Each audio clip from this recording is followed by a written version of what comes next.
SpectreVision Radio. Welcome to Ghost Story Slam 2024 by SpectreVision Radio. Here are your hosts, Elijah Wood and Daniel Noah, and the ghost of Manly P. Hall.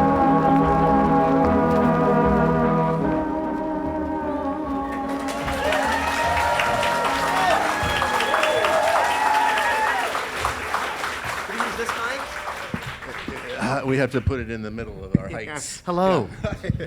Hi, everybody. I've been looking forward to this week or this night for weeks. Yeah, same. Well, thanks for coming. I'm Daniel. I'm Elijah. We're the co-founders of SpectreVision. We make movies, and now we make podcasts. We have a podcast network, which is called SpectreVision Radio, and funnily enough, it's about the intersection of the arts and the uncanny, which is... All the things that Dennis was just talking about. That's correct. So hopefully this is the first of what we hope will be an annual tradition. You know, we love anything to do with, the spooky season. I personally, ghost stories are my absolute number one favorite of all the kind of, subgenres of Halloween and horror and so forth and so on. Just to tell you a little bit about some of the things we've got going on in the network. Today, we premiered a brand new show. Mitch Horowitz, for maybe some of y'all know Mitch. A show called Extraordinary Evidence, and it is this is a sort of a pushback on the famous Carl Sagan quote: "Extraordinary claims demand extraordinary evidence." The premise of Mitch's show is sort of taking on skeptics who say, "Well, if psi phenomenon is real, where's the evidence?" Mitch is here to say there's reams of it, and each season he'll take on a new topic. Season 1 is ESP. And the first episode's up today. Tomorrow, Euphomet is back, which is Jim Perry's incredible show. And he's been on a long hiatus because we've been slave driving him as the director of our network. Jim, can I say what the yeah, okay. Some of you may have heard, because I'm a big blowhard, the story of Elijah and I had a paranormal experience on the Queen Mary. Was it episode 1? So yes, we went back with Jim to the Queen Mary and we retraced our steps to revisit the haunting that we experienced there, and had some very amazing and surprising things happen. So tomorrow that'll be online as of midnight tonight, actually. So should we just all stay here and listen to it? Right after. Yeah. So we have 9 very brave ghost storytellers who have all volunteered to share their experiences with us. There's going to be a panel up here who we're going to bring up in a second, and when your stories are done, we're going to ask you questions and make jokes. And then when this is all done, we're having a little Halloween party out in the courtyard. There's going to be music and libations, and for anyone who has a ghost story that they want to share, Jim will be manning a confessional. Oh, yes. As an alien priest. So if you've ever wanted to share a ghost story with an alien priest, now's your moment. Tonight's your night. Yeah. All right, let's bring up our panel. I can't see who's where, but let's start with Betsy Sodaro from A Funny Feeling.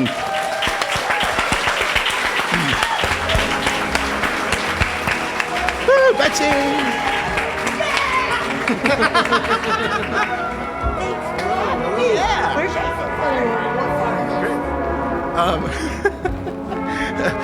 Jack Wagner from Otherworld. Hello,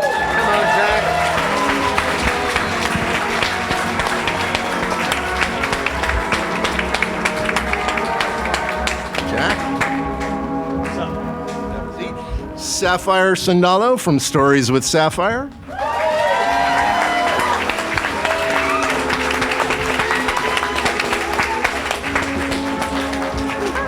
Who's dressed as a Ouija board.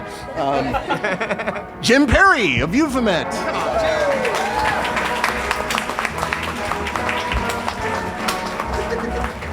And me, Daniel Noah. All right. Let's have a seat. All right, let's do this.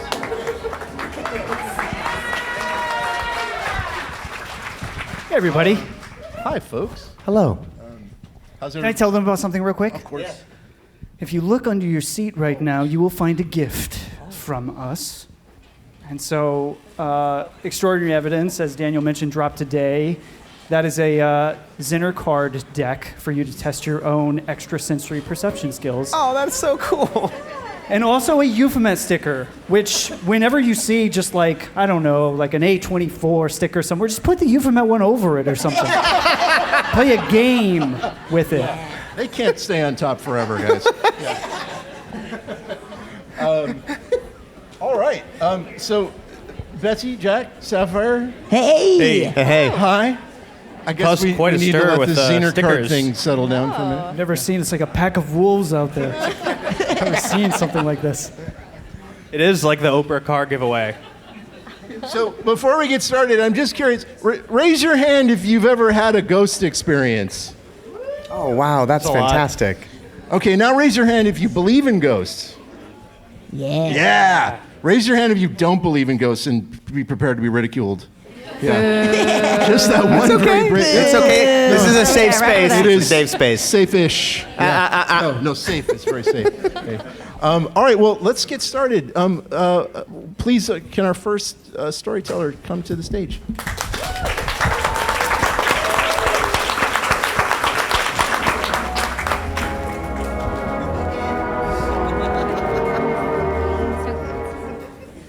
Hi, everyone. Hi, panel. Hi. Hi. My name is Rosie, and this is a family haunting that I've actually never told before, so this is really exciting for me.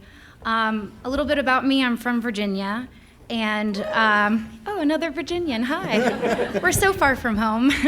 And I grew up very Catholic. There's like Catholics and there's like Catholics. My family was like Catholic. We went to Catholic school growing up, and the most Catholic out of all of us with my aunt and uncle. They went to Mass pretty much every day, and we grew up in Northern Virginia, which actually the river looks over to Georgetown, which is conveniently where The Exorcist takes place, and we could see The Exorcist stairs when we got out of Mass, and just not foreshadowing. But so my aunt and uncle were very, very religious growing up, and my aunt actually used to pray to Jesus saying, please don't visit me, because you know in the Bible, like, you're so holy that Jesus will like appear randomly. And so she would pray every night, please don't visit me, that would terrify me. She was that religious, and so because my aunt and uncle were so involved with the church, they became friends with a local priest, and he was in fact their diocese exorcist. If you're familiar with Catholic exorcisms, there's really not a lot of exorcists in the US. There's about 150, and he was one of them. And this isn't like a role you're voted into. This isn't like a public figure. You don't know who your local exorcist is. But he was so involved, and they were so involved, they became friends. And so we started coming to dinner at their house once a month. And one day he came to dinner, and he brought all of my cousins gifts. And for their youngest child, Monica, who's my age now, but at the time she was a toddler, about 2 or 3, she got this adorable doll from The Exorcist. It was if you remember from like the late 80s, early 90s, a Sally doll. I wanted a Sally doll so badly. She was this like cute little cherub face and round cheeks, and when you laid her down on her back, her eyes would close, and when you would pick her up, her eyes would open. It was like magic. And Monica fell in love with this doll. She loved it so much. Despite the doll being a little bit broken, when you laid her on her back, her eyes would stay open, and you'd pick her up, and her eyes would be open, and then sometimes just slowly close and reopen again. Like magic. And so my aunt started noticing weird things with the doll around the house. The kids were playing with it or something. She would be like cooking in her kitchen and feel like someone was watching her, and she would look up and the doll would be on top of the refrigerator.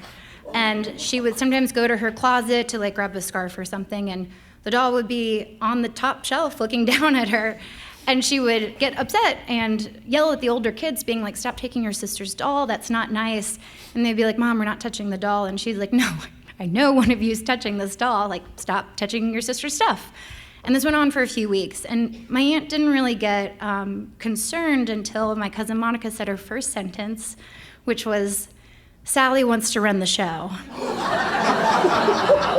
And imagine, like, for a parent, your kid's first sentence, like, this is a big deal. And it was, Sally wants to run the show. And so my aunt takes the doll and throws it in the trash can. And she's just like, I'm done with this. I don't want to deal with this anymore. And, goes to bed. And the next day she wakes up and goes to get her daughter out of her crib. And she hears Monica talking to someone. And Sally is back in the crib with her. And at this point, my aunt is livid. She is so upset about this. She grounds all three of her older kids, and they're upset, and she's upset, and she's just like, I'm just so freaked out about this doll. This goes on for weeks. She didn't throw the doll away again, because apparently that didn't work very well. But Monica starts to say other strange sentences like, Sally doesn't like daddy. Sally wants mommy to go away. And again, these are her first sentences. And so this goes on, and eventually, it's been a few months, and the exorcist comes back for dinner. And my aunt and uncle have just decided for themselves and their own sanity, they're like, they are parents of 4 young children. They're tired, they're probably overworked. That's why they're, creating a situation out of nothing. But they lightly bring it up to the priest, just saying, oh, that's Sally doll, giving us a ruckus. And he goes, oh, I should have told you. It was a used doll. I got her from one of my cases. And I should have told you. Yeah, yes. I called the priest a piece of shit. I think my aunt would agree. And so he goes on to say that he was working with a family, and they had had a situation where they needed to call an exorcist.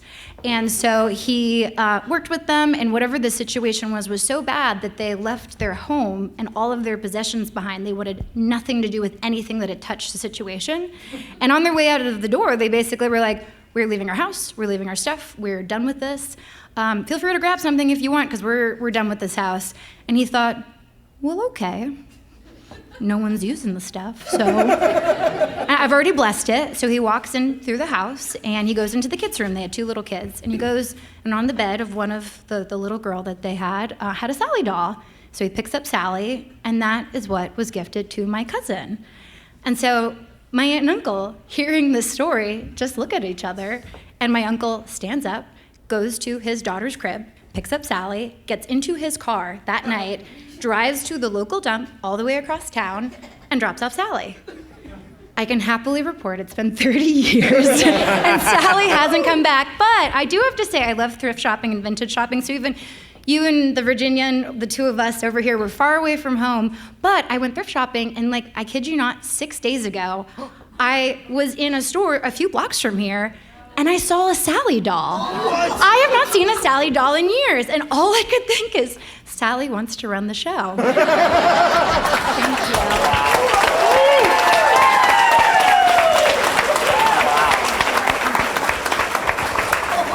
you. Wow. It was very good. Whoa. Yeah. Dude, I bet that priest donated a bunch of toys. Oh, no. And is just spreading a demon around. And the Catholics are like, yeah, we're finally gonna make people believe in God again, like in First Omen. COVID for demons. I wonder if it's like an exterminator who comes and releases a bunch of roaches into a house, and he's like, you need my services. Yeah, was he like, I'm available to Yeah, exactly. Yeah. for the low price of $5,000. You know what? I don't think he was invited for dinner for a really long time, but that might have been his game. How bad did you want to buy that doll when you saw it? So I'm a little bit, I'm wearing protection right now because I have a tendency to overdo it sometimes. I picked it up and then I put it back down and I thought not. So someone out there, you guys can buy her if you want. Yeah. That Run, sounds don't like walk. Sally talking. Which store is it at? I'm just curious. Goodwill in Silver Lake. I'm offended by the regifting just in general. That's atrocious. I know what you're getting for Halloween.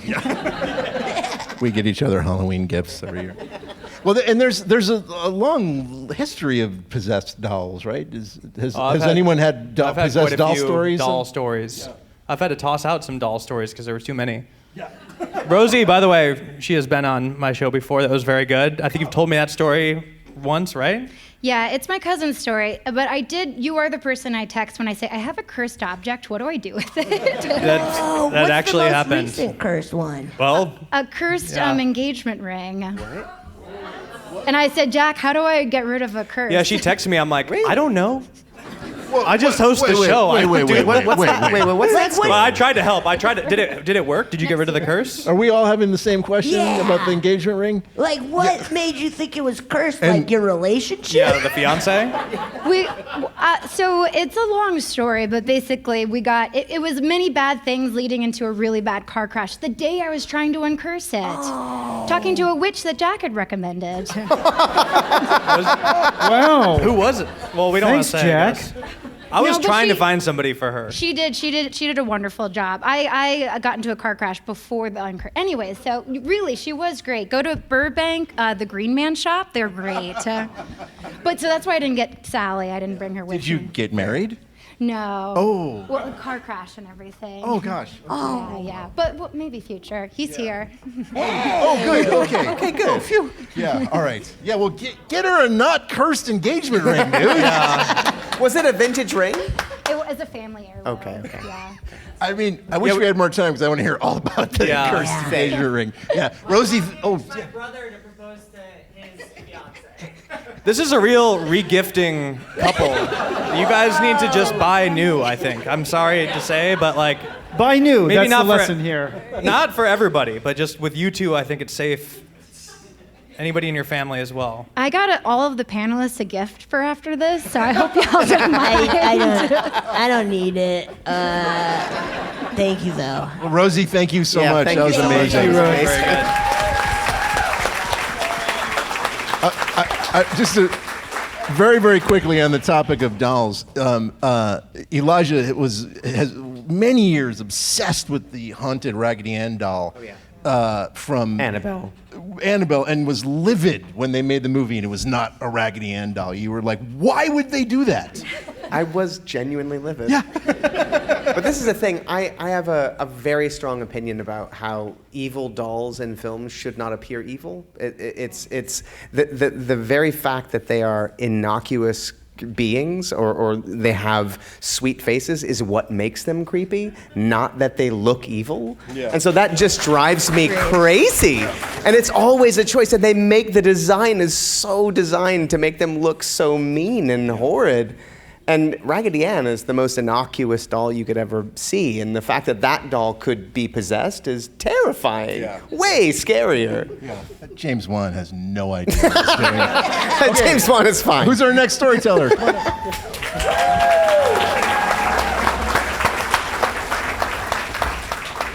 Oh, I love your T-shirt. Oh, thank you. It's Thank dope. you. Oh, that's amazing. It's a guy named Craig Gleason on Instagram. He's really cool art. I love that. It's really rad. There you go. I did need to hear that story because I was brushing my 2-year-old's teeth like 3 days ago, and she looked in the corner and she said, "Hi, boy." We're in an apartment. There's no boys there, so I didn't need to hear that. That's not my story. So I'll start this off with saying I'm a pretty healthy skeptic. Like I've experienced stuff, and like most of it I can explain. A couple of years ago, my grandfather had passed, and I was going to visit my parents, and I walked into their house, and right when I walked in, my dad walked into his office, and he was wearing some of my grandfather's old clothes, because they're like the same height and stuff. So I walked into the office, and he wasn't there. I found him in the backyard in a bathing suit, so it was definitely not my dad. And it's important to note that like my dad's office was actually the room that my grandfather had passed away in like 4 weeks earlier. So that was like the first kind of spooky thing. But I feel like that's just kind of wishful thinking. Like I wanted to see my grandfather. It was out of the corner of my eye. I feel like that can be easily explained, you know? But the story that I'm going to tell, I still can't like really reconcile what happened. So going back like 20 years ago, I was dating a girl who went to Humboldt, and like Humboldt's a beautiful college, really cool town, Arcata. So we drove up there. It was my buddy Travis and my ex-girlfriend at the time, and we went up there during winter break. We were going to drop her off early. We were getting there like weeks before everybody else, so the whole dorm was going to be empty. So we went up there, and the first night, Travis and I are in the bathroom. We're in the girls' bathroom where we're not supposed to be, but it's empty, so it's cool. I'm brushing my teeth. I'm looking at Travis. We're just talking about stuff, and this blonde girl walks by, and we're like, "Oh no, we're gonna be caught." So we peek out to see where she went, and there's nobody there. There's like no doors closed. The staircase is in the other direction, and we were kind of freaked out about it. So we went and we told my girlfriend, and she was like, "Oh, is it the blonde girl?" And we're like, "She was blonde, yes." And she's like, "Oh, this girl was telling me a story about how she woke up in the middle of the night and this blonde girl was sitting on the edge of her bed." And I was like, "Nope, it's just somebody else who came back early. Like, that's got to be it. Like, there's nothing. It's got to be it." But then that night, we spent the night, and it's important I got to set up the room for you. So it's a tiny dorm, right? There's 2 bunk beds, and like a little space on the floor, just enough room for one person to sleep. And there was 3 of us. So I'm on the top bunk with my ex-girlfriend, and Travis is on the bottom, on the floor, and his feet are like near us, above his head is a mirror, like a full-length mirror that like I can look down and I can see him and stuff. So we're all going to bed, the lights are out, we're saying goodnights and stuff, and we do, and then a few minutes later, Travis said, did one of you guys get down? We had not. And he goes, someone's at my feet.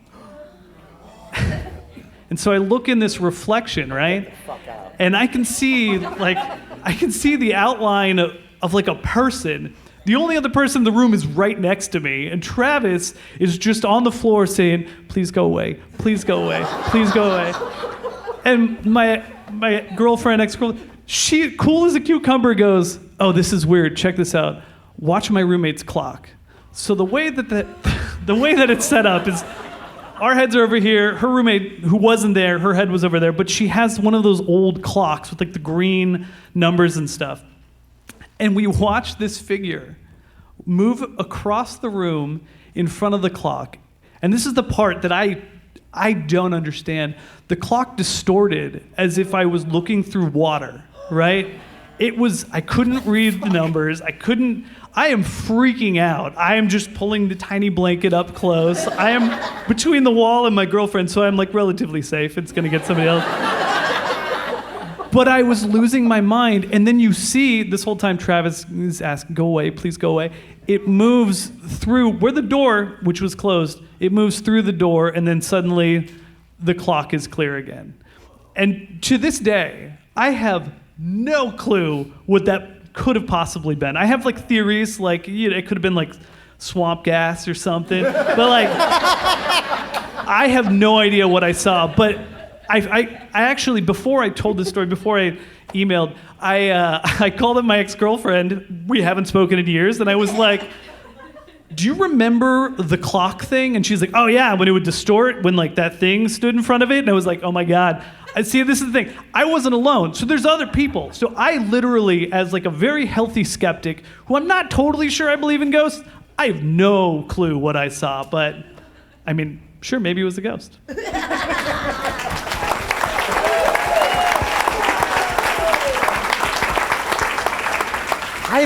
I have never heard of a distortion through a spectral body before. I've never heard of that. I mean, that's incredible. I'm not one of those people who like feels like vibes or like, like I'm like the guy who everyone's like, "Oh my God, do you feel that?" And I'm like, "No, I don't. I'm the guy who's around other people who experience stuff."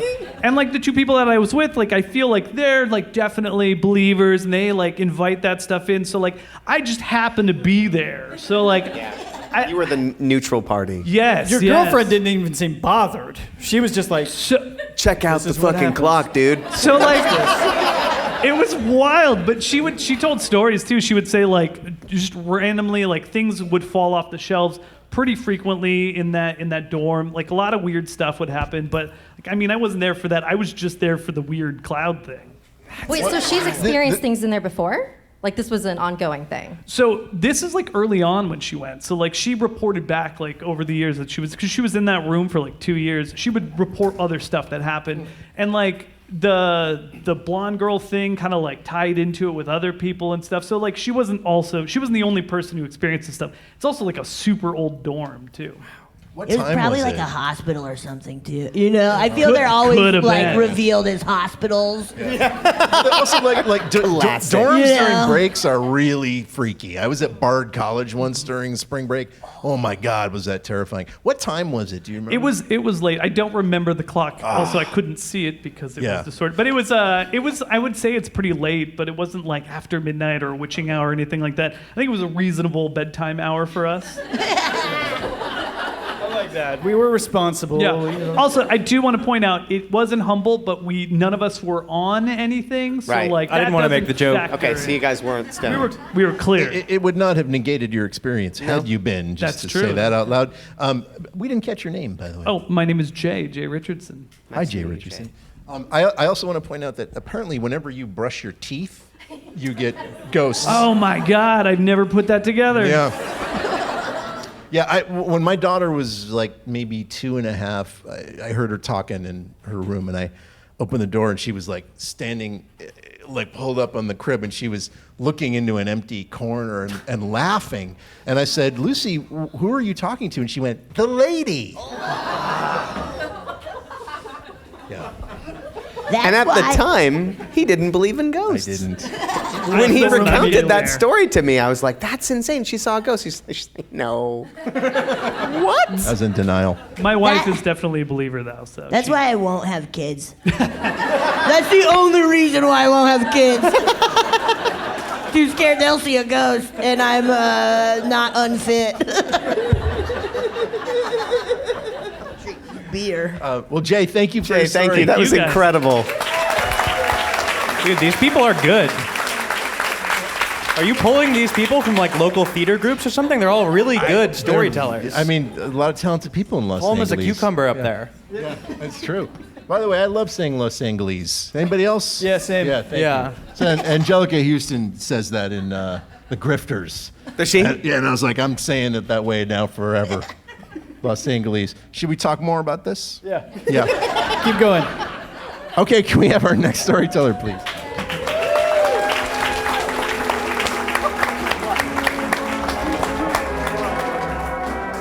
Ivy. Hi.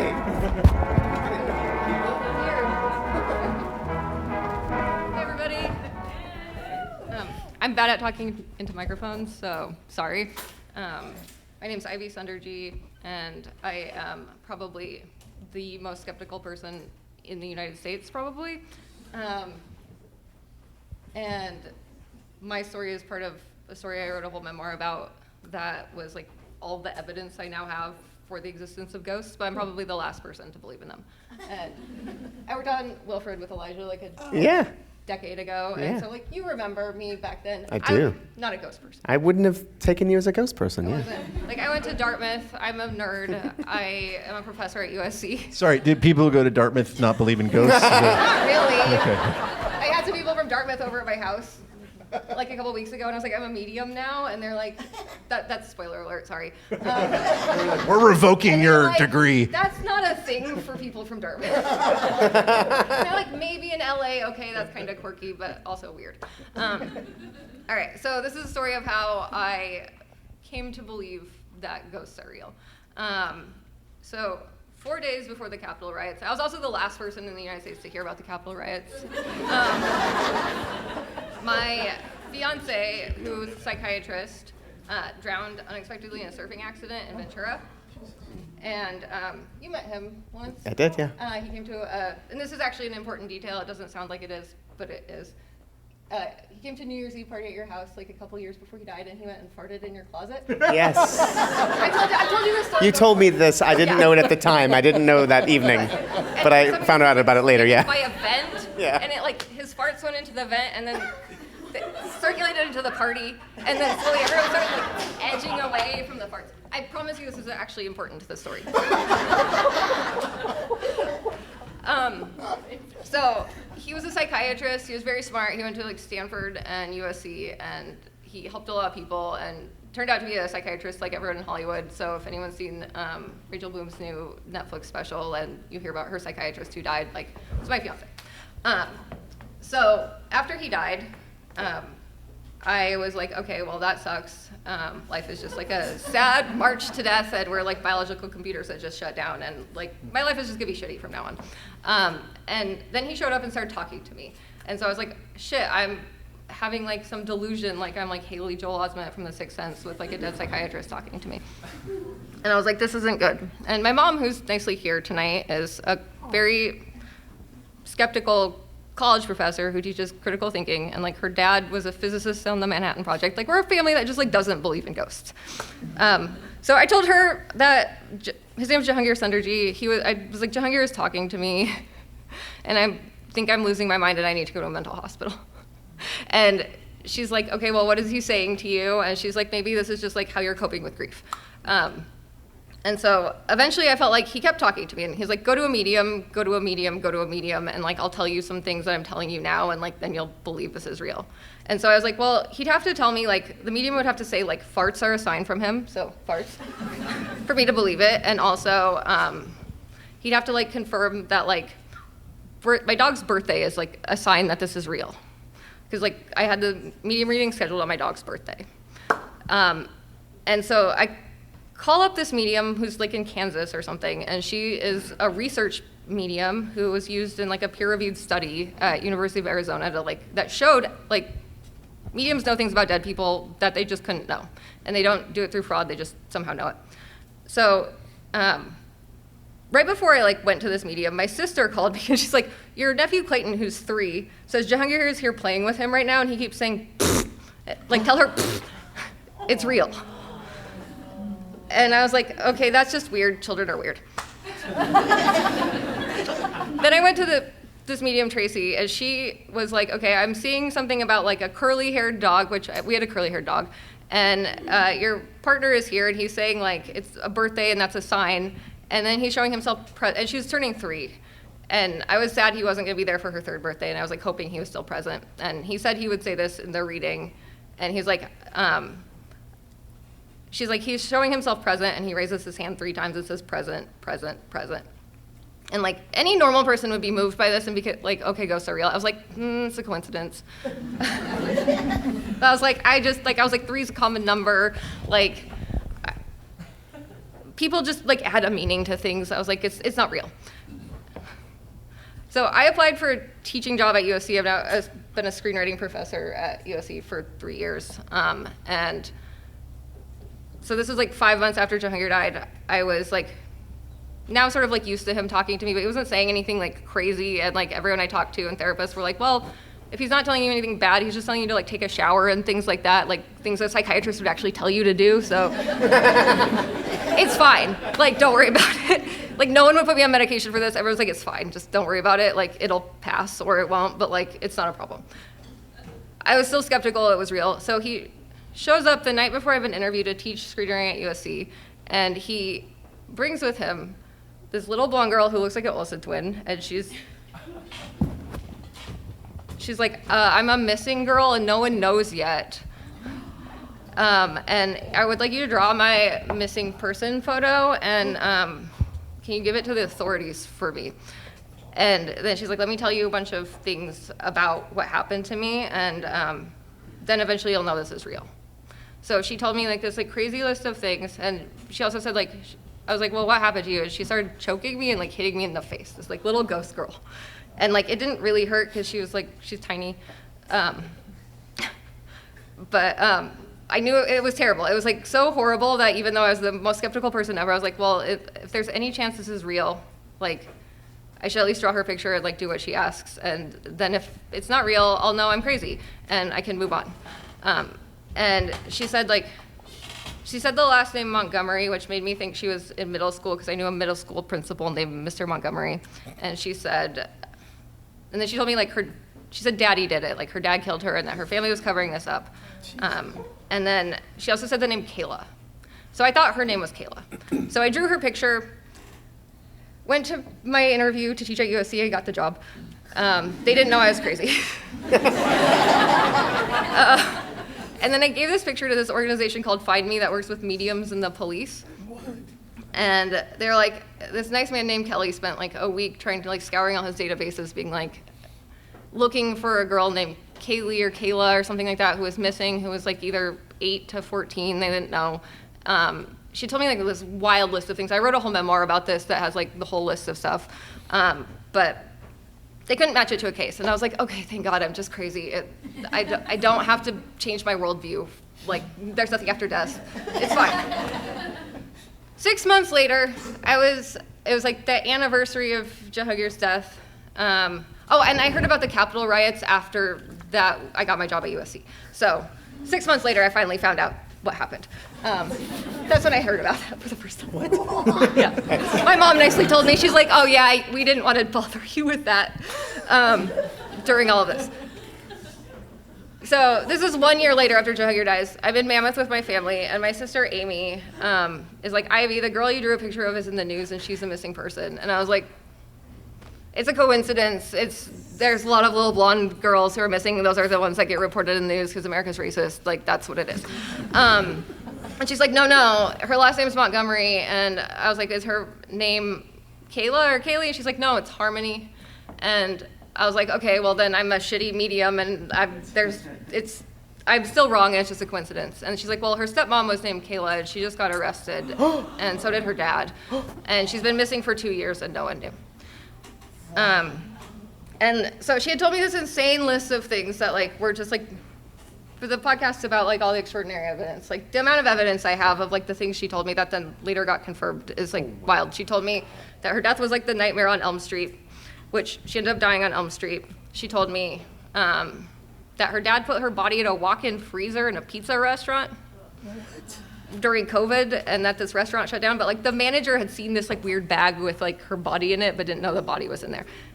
And she told me that was true. She's like, there's like DNA evidence, and it's something to do with Ghostbusters, and that it will, there's like DNA from my body in like a porous tile. And like the DNA analyst of this like weird porous tile where her body was hid behind a tile was like analyzed by a guy whose name was Aykroyd. Oh like my DNA. God. So like, it was very specific evidence. At the time when this happened though, I didn't know. So I was talking to my therapist about this, and she's like, you need to send this to the tip line. She was like, I'm also a forensic psychologist, and like people need to know, like the police need to know. And I was like, I'm not a witness. And she's like, you kind of are.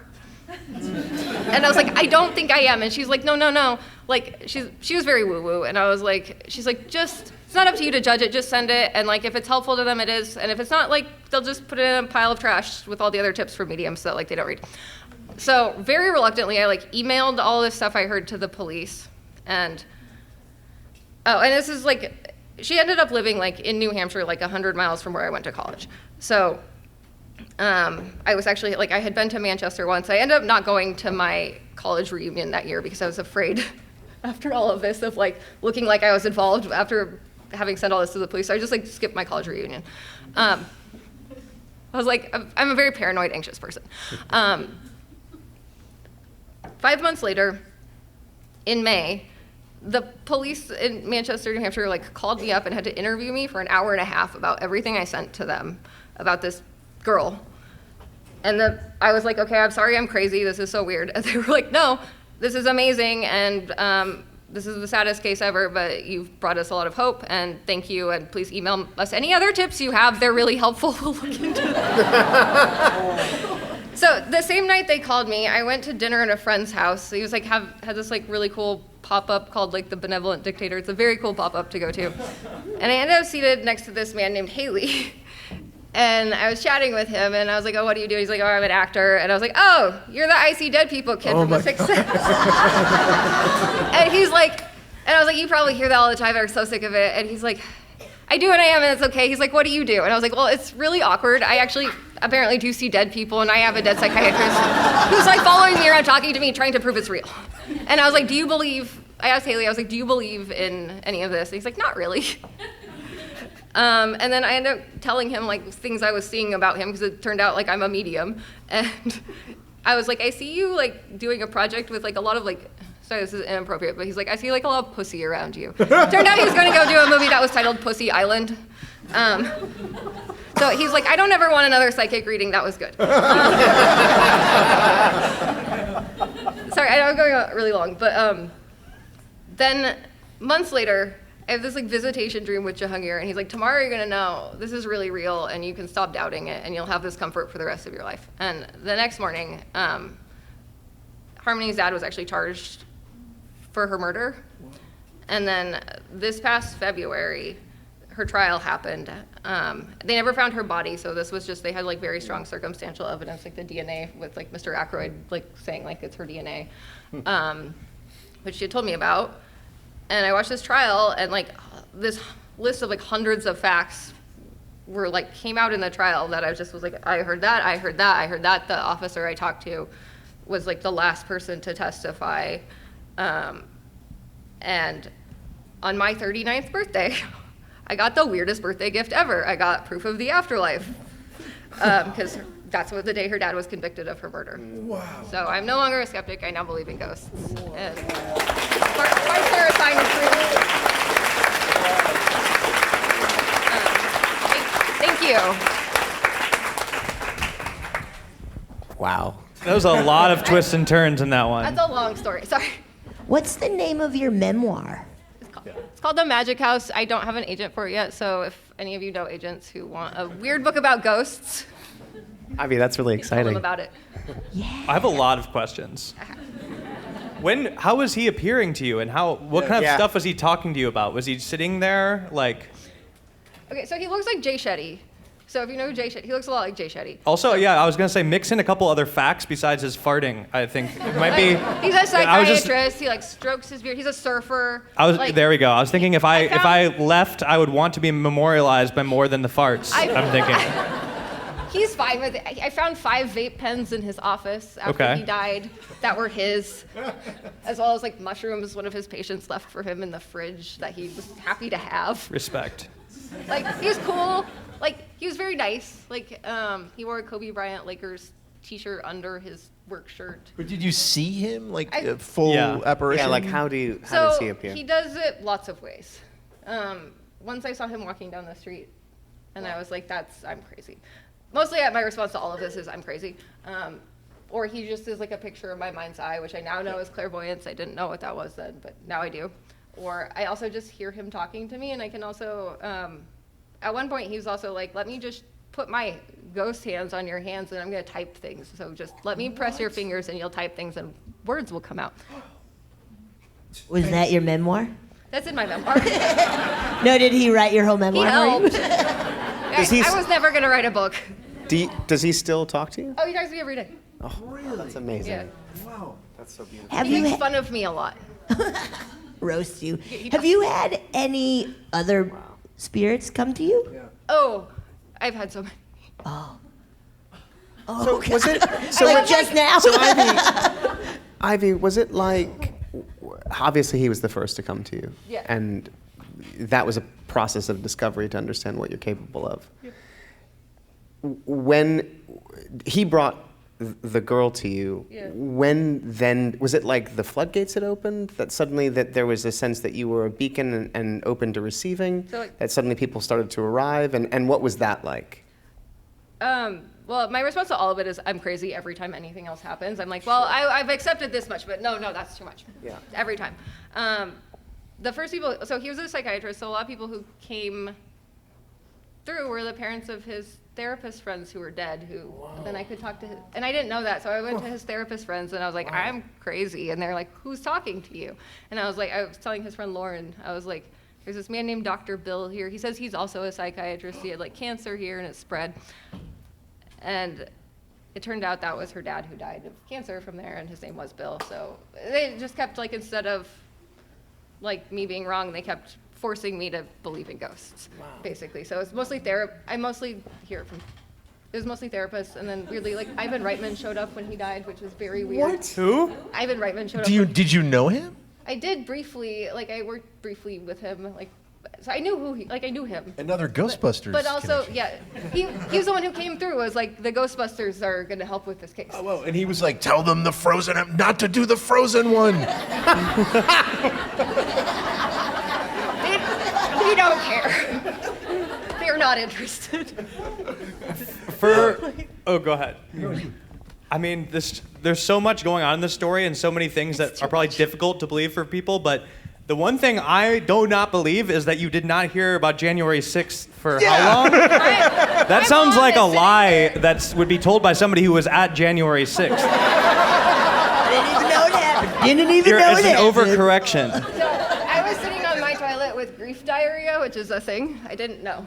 Like, I didn't cry. I just like shit my pants for like 2 months. This is That's how bad my grief was. But without your phone, you weren't looking at your phone in the toilet. I was not. I could not. But my mom can tell you. She's the one who told me in July. She's like, oh, Ivy, I have to tell you what happened 4 days after Jahangir died. She's like, it wasn't good. She's like, it's fine, you didn't know. Oh. She's right here. You can, like, she can confirm this. Hi, Mom.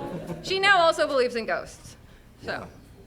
Well, we could do a whole evening with you. Yeah. Yes. Thank you for sharing that. so much. Thank you.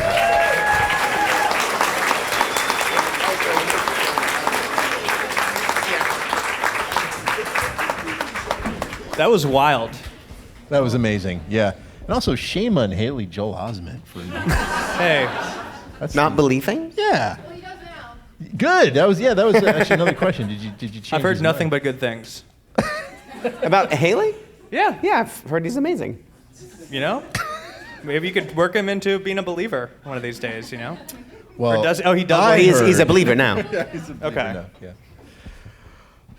Los Let's Angeles. get him. I'm a Okay, little who's our speechless next off that one, storyteller? yeah. Mariana.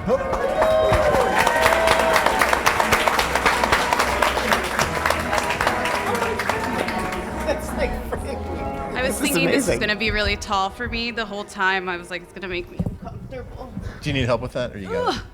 I think I'm okay. Actually, I'll put it down like this. Like Liam Oh, Gallagher. yeah, I'll hold it. This is nice. There we go. This feels natural to me. You're gonna sing. I was born for this.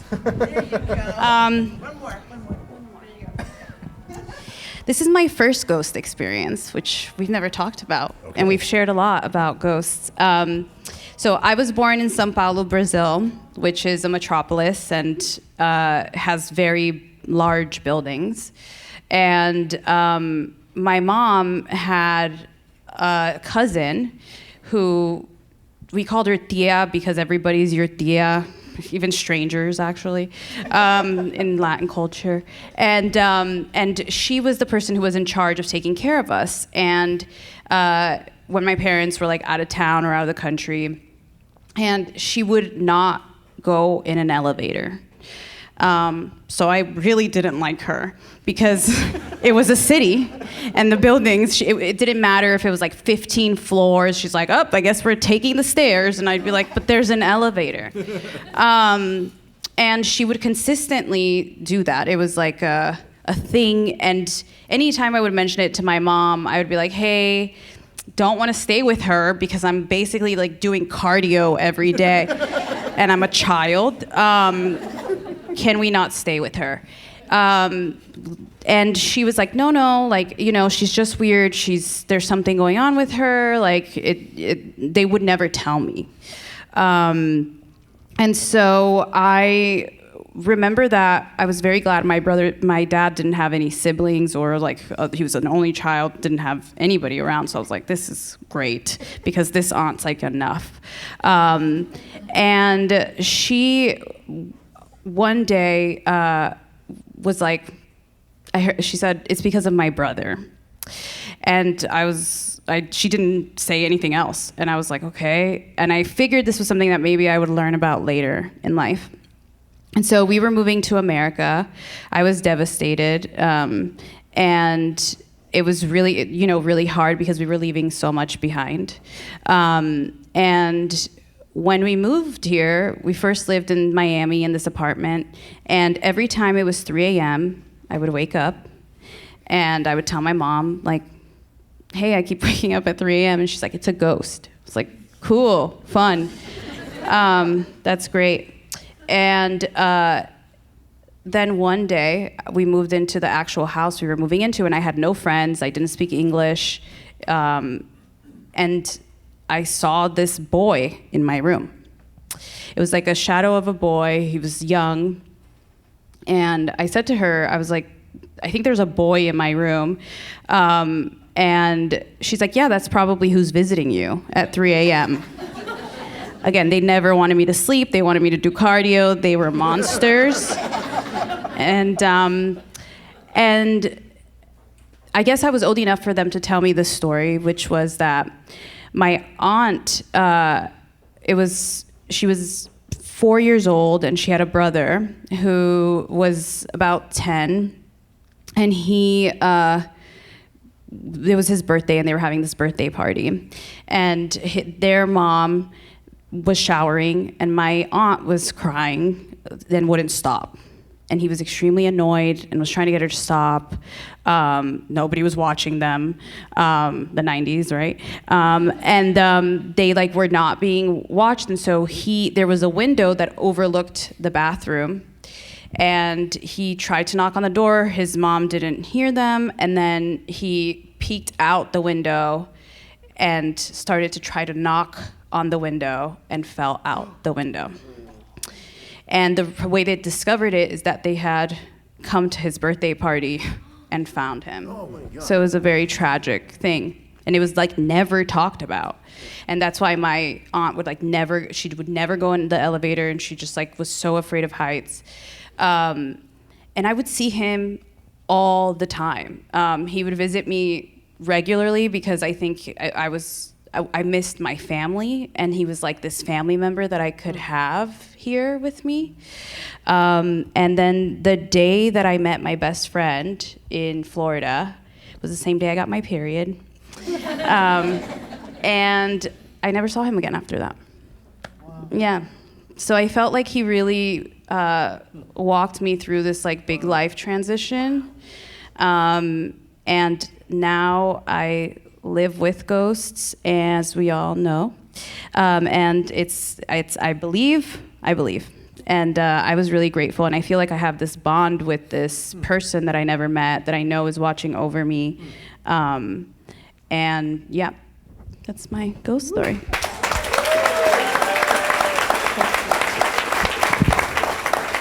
What's his name? Eduardo. Eduardo? Yeah, we called him Edu. They called him Edu. And he was, how old was he when he passed? So he was 9. It was his 9th birthday. That was also a weird thing when they were like, it's your uncle. I'm like, but he's 9 and I'm 13. How is this possible? Right. How can he be my uncle? Yeah, he was 9 years old. It was tragic and really sad. Yeah, it was a family secret too. And they just let her, obviously go through whatever her process was of going up the stairs. They're like, oh, she wants to go up the stairs, fine. So, yeah. Have you ever thought about trying to contact him again? I always think the way he showed up the first time, well, I think he was the person coming in at 3 a.m. originally. Mm-hmm. And then the first time he showed up, he was just sitting on this chair, looking at me.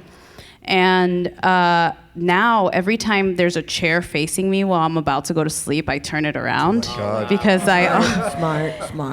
Right? It's yeah. Nobody wants to see their family. No. So I have not done that, but I also thought there was a great symbolism of when I became a woman, he left me. No longer. He's like, ooh, I'm out of here. He's like, period? I can't deal with that. Ew. Yeah, gross. He was too young to know what was happening, too. Yeah. He's like, she's become disgusting. I have to go. Did you, when you stopped seeing him, did you immediately start seeing other ghosts and stuff? Or was there the teenage years, you're like, no, man. No, I didn't start seeing other ghosts, but I've always had I have a sense of things often. The other day, somebody hit a car, and I was like, that never happens to me. And then I was like, oh, fuck, something's gonna happen. And I yesterday turned my car into a curb that I drive by every day. And stuff like that happens often. to me regularly, or like I'll think of someone, they'll call me. I think those little things are like that. But then, I don't see them. I haven't seen anybody like that. I've seen shadows and things like that, but like he was very clear to me. And my family, we all look alike. So he looked, then when I saw a photo of him, I'm like, this is the kid I had been seeing. And he was at peace, like it was, and I think one of the things, when you leave a place behind, the hardest part is like you go from having a giant family and getting together every weekend to like being kind of isolated with your family. And so I felt like he was really there to heal me until I got cramps. I was like, no. You're on your own. Yeah, I'm not dealing with that. Yeah. Mariana currently lives in a haunted building, and sure, why not? I can say this. Yeah. Yeah, we're participating in a very, very long investigation. It's been going for months, right? Yeah. And potentially many more, and eventually maybe will be a podcast that we're.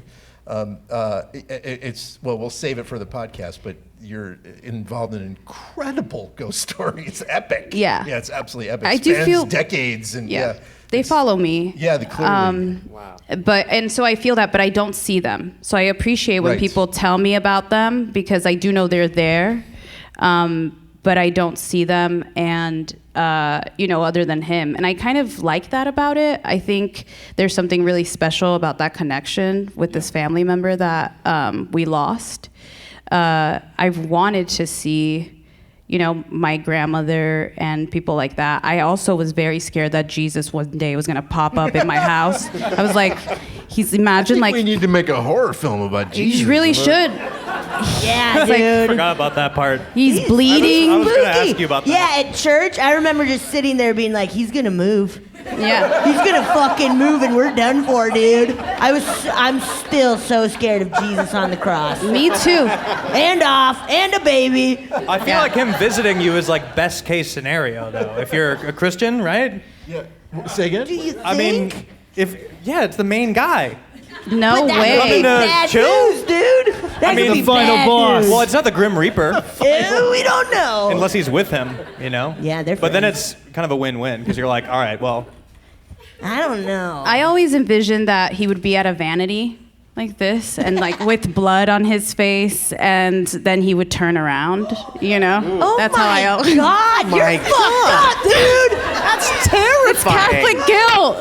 What can I do?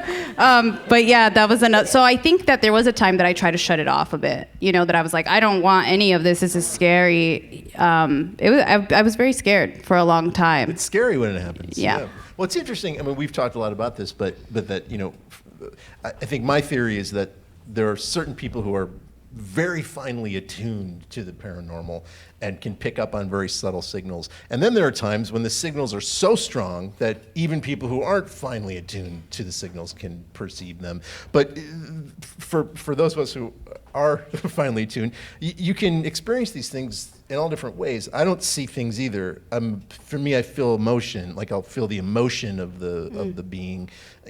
My wife hears voices. She. That made you sound crazy. Sorry, baby. yeah. Yeah, you said it kind of angry.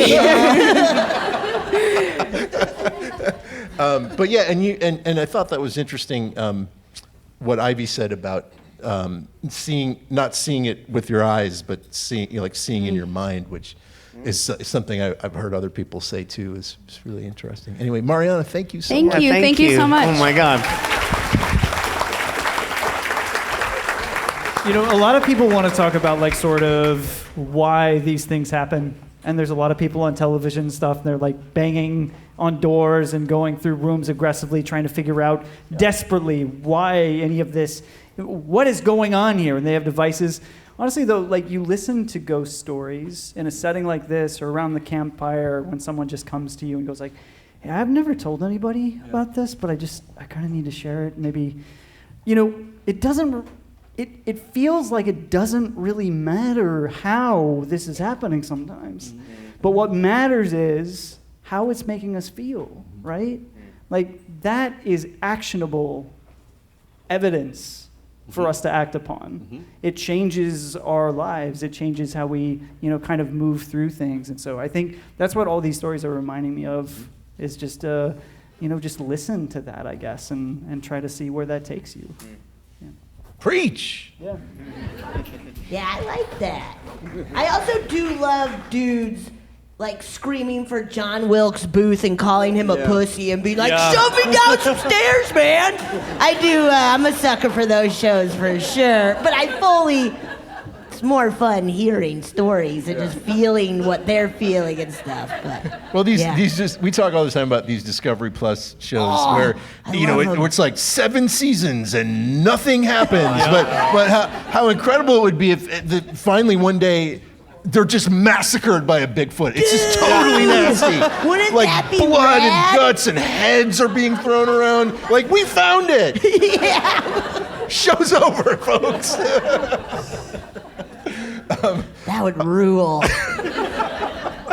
Should we have our next storyteller? Yes. Come on down.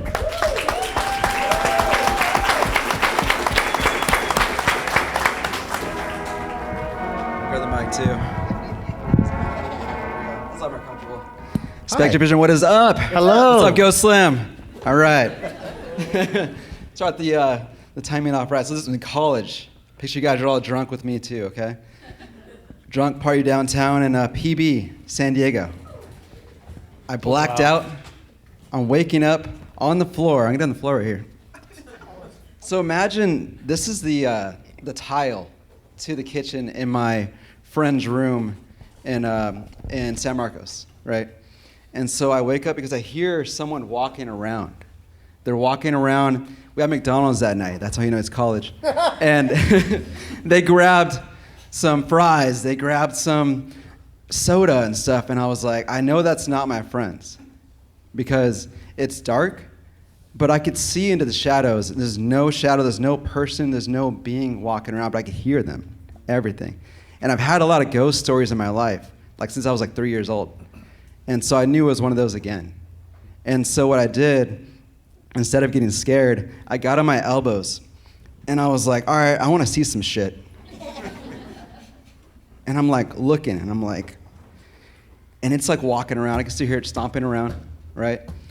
And it's almost like it knew I was looking now and it got quiet. And then all of a sudden, the footsteps got louder towards me, slowly, until it was right by my feet. And then it got quiet again. And there was a short pause, and all of a sudden, the floor creaked. It was like it leaned over and looked at me or trying to scare me or something. And so I grabbed my pillow, and I was like, oh shit, fuck this. And so I ran to my friend's room. And so I was my friend Yvonne and Jenny, and they were both in their room, and the lights were still on. They were still talking and stuff. I guess I passed out early. Blacked out back then. That happened a lot back then. Anyways. This is such a San Diego story. This is crazy. Oh, dude. Like, sorry. I still live there, so bro. Yeah. You know, but no, so anyways, I go to my friend and I'm all, dude, your place is fucking haunted. And then she was like, oh, you experienced something too? And I was like, fuck her, dude. I'm all, so your place was haunted this whole time? You're like, by myself? And she was like, sorry, right? And so we're kind of joking around, talking about bullshit. I don't remember, honestly, what we're talking about. And so imagine there's like 2 beds, right? There's 2 beds right here. I'm in the middle on the ground, and we're just talking. Get on the ground again. And so we're just talking, bullshitting, and then all of a sudden, my friend Jenny's bed just starts shaking, right? And I thought she was kind of moving around or something, and she leans over and she's like, stop shaking the bed, Joseph. And I'm not even touching your bed, dude. And it starts shaking more violently now. It was like crazy, right? So she screams, she gets off the bed, goes on Yvonne's bed. I'm with Yvonne and Jenny. They're hugging onto me, screaming. The lights go out. And imagine there's like a sliding glass door right here, right? And there's like these long blinds that go down to the floor. And so this shadow just walks by. And as it walks by, the blinds are just like kind of like moving with it. And it was pretty fucking scary, right? But I had those girls on me, so it wasn't that bad, right? But anyway, so after that night, I'm not sure what happened to Yvonne after that. I'm just kidding. No, so fast forward like a month later, right? I get this phone call like at 7:30 in the morning, and that's how you know it's in college, because I kept my phone on volume. Now I turn that shit on silent, because fuck that. But anyways, so she calls me at 7:30 in the morning, and then she's like, hey, did you hear what happened? And I was like guessing, because like her mom's really close to my mom. And so I'm like, no, like what happened? And she's all, remember that shadow we saw? I'm like, yeah, of course. And she's all, well, I was having this dream that it was pulling the bed sheets off my bed, right? And when I woke up, it was really happening, but to my roommate, Jenny. And she was screaming her head off, just shaking all crazy in the bed. And I grabbed her and was consoling her. And she would not stop screaming. And so I called my mom. And so we grew up in a small town called Imperial Valley. It's by Arizona. And so her mom drove from Imperial Valley to San Marcos, which is about like a good like 2.5, 3 hours away, with like the Bible and like sage and holy water, right? And saged the place. And I'm not sure if it worked or not, because they moved out like soon after that. But the weirdest part about this story is like I'm not religious at all, right? And because I've had a lot of ghost experiences, I'm like, what is real? I'm all, if that stuff's real, I'm like, maybe this Jesus stuff is real. I don't know. And so it's really confusing for me. But whenever it happens, it's kind of exciting in a way. And I'm like, oh shit, here we go again. I still have that power or something in a way. It's kind of cool. And that's just one of the many stories that I've had in my life. Wow. Dude. The fact that this took place in Pacific Beach, who knows this area? Well, actually, okay, so it really colors the story in a way. We got drunk over there first, got back to her place in San Marcos, and cleared it up. So we were in San Marcos when that whole ghost thing happened. But it started off there. This is, by the way, I just want to say that I completely believe your story. But Pacific Beach, I will say, having my friends live there, this is also a place, and you could probably attest to it, that like, you could wake up and there'll just be guys partying in your house that like don't live. Like this has happened, I could think of like 3 times where I've slept at somebody's house and there's just like 2 shirtless guys that don't live there are just like in their kitchen getting beers, and it's like, that was get me. Out of our house, what are you doing? Yeah. That was me. This is also, if you remember, this is a deep cut, but Coney 2012. Remember that video? Oh my God. Remember the guys? The downfall was that the dude was like jogging naked one morning through San Diego. That was through Pacific Beach. Remember that? I don't remember that. No. Coney, okay, you well, too? Coney 2012. Well, maybe I was blacked out drunk that time. I don't know. You might have started that. Maybe you encouraged it. Hey, to I love happen. tequila. What can I say, man? It's a great place, though. That's crazy, though. What were you doing on the ground? Oh, well, I mean, dude, I blacked. I don't know. I guess she gave me like legit. It was like a pillow for like a couch. That was my little pillow she gave me, and she did put a blanket though. So she did care for me enough to put a blanket over me. So that was kind of nice. Sorry, I'm dominating the questions, but this is a place that's near and dear to me in a way. Well, there's again, like Sapphire. I feel like I've heard you tell us stories about like people getting their feet tugged. Am I making that up? Might be. Oh. But I know stories of shadow people. Like they tend to appear when people are experiencing very, very intense trauma. So I mean, not to be like a downer, but like, was your friend experiencing anything really stressful at the time? Because it might have manifested that. I'm not sure about that. I know that like, not to spill some tea here, but I know that her and her roommate weren't getting along very well. Yeah, that could do it. Secretly, there could have been some stuff going on. I don't know like the extent of it. I knew about it more later. So that could have been part of it. I'm not sure. I want to know more about what else was going on in that house, too. It was actually like an apartment or like a condo. Huh. Yeah, and I passed by it like not so long ago, and I saw it from the freeway, and I was like, oh shit, that was it. Yeah. Wow. I saw like that sliding glass door too from that road. Yeah, I was like, oh damn. Do you go looking for ghosts and stuff? Because it seems like you're like, this is my superpower, dude. Dude, honestly, I wish I could, bro. Like I film, like I make horror movies, right? Cool. Yeah. Like I started a horror company, Nightwalker Cinema, right? So awesome. I'm like, hopefully, I can catch like some ghosts or something on video one day. Has not happened once. And I'm so bummed. I'm like, I wish I could just like call on it, and be like, oh, it's gonna happen this day. But every time I go to like a place that's supposed to be haunted, like in San Diego, there's like the Whaley House, right? I went in there and I'm like, bullshit. I'm like, dude, there's like, I don't feel anything in here, right? But you can't really like call upon it. Like my parents' place where I grew up is haunted and stuff happens a lot and they still live there. We got it cleansed multiple times. I called out the ghosts myself multiple times and, went away for a while, came back kind of thing. Yeah. Hasn't all been bad though. My uncle passed away and we had his urn downstairs and both my brothers heard his voice call them, which is kind of wild. Yeah, gives me chills thinking about that, yeah. But it'll happen. Yeah, sometimes it's bad stuff, sometimes it's good stuff. So I don't know. You're gonna get you're gonna get really scared soon. I hope so. I hope I catch a ghost on camera one day. That'd be awesome. We hope to. Yeah. Well, Yeah. And by I'll the way, definitely share with you guys if I do.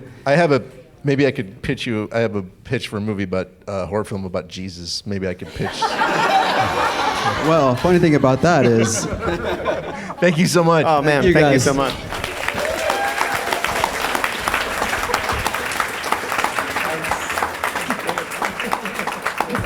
Nice bits. I like that one. Yeah, that was good. You guys like that one? In the car, I'm gonna embarrass my wife again. In the car on the way Stop, over, I was just making don't. a joke, and she said, "Stop doing bits." All right, who's like next? You're mad at her, man. Yeah. She hears voices, tells me to stop doing bits. I'm not mad at her.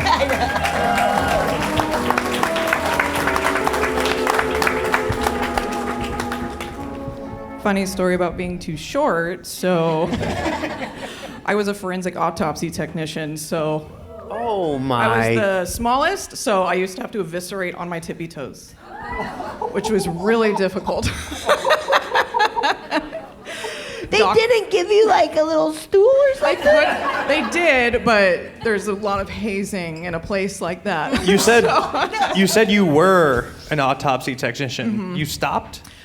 Because of this incident. Okay, Yeah. I was gonna say. Okay. So. What's your name? Jesse. I'm Hi, so sorry. Jesse. I forgot Hi, to say Jesse. that. Nice to meet you. Officially nice to meet you. So when I first got hired at the coroner's office that I worked at, I'm not going to say names just because I still do work in that vicinity, and when you're a federal person, they get real sensitive about you just blabbing about cases. So that's weird. When the lieutenant interviewed me, he said, do you want to be in the morgue with Doc, or do you ever want to go on scene with me? And I was like, I'm with Doc. Even then I kind of knew that was a boundary that I needed. I can focus on details. I can focus on, the implications maybe of what happened to cause the injury I'm looking at or whatever, but I don't need to know the story. That's going to make it too personal, and I won't be able to continue. So, however, if any of you have seen John Oliver, I'm sure you're aware that death investigation and the death care industry is horrifically underfunded.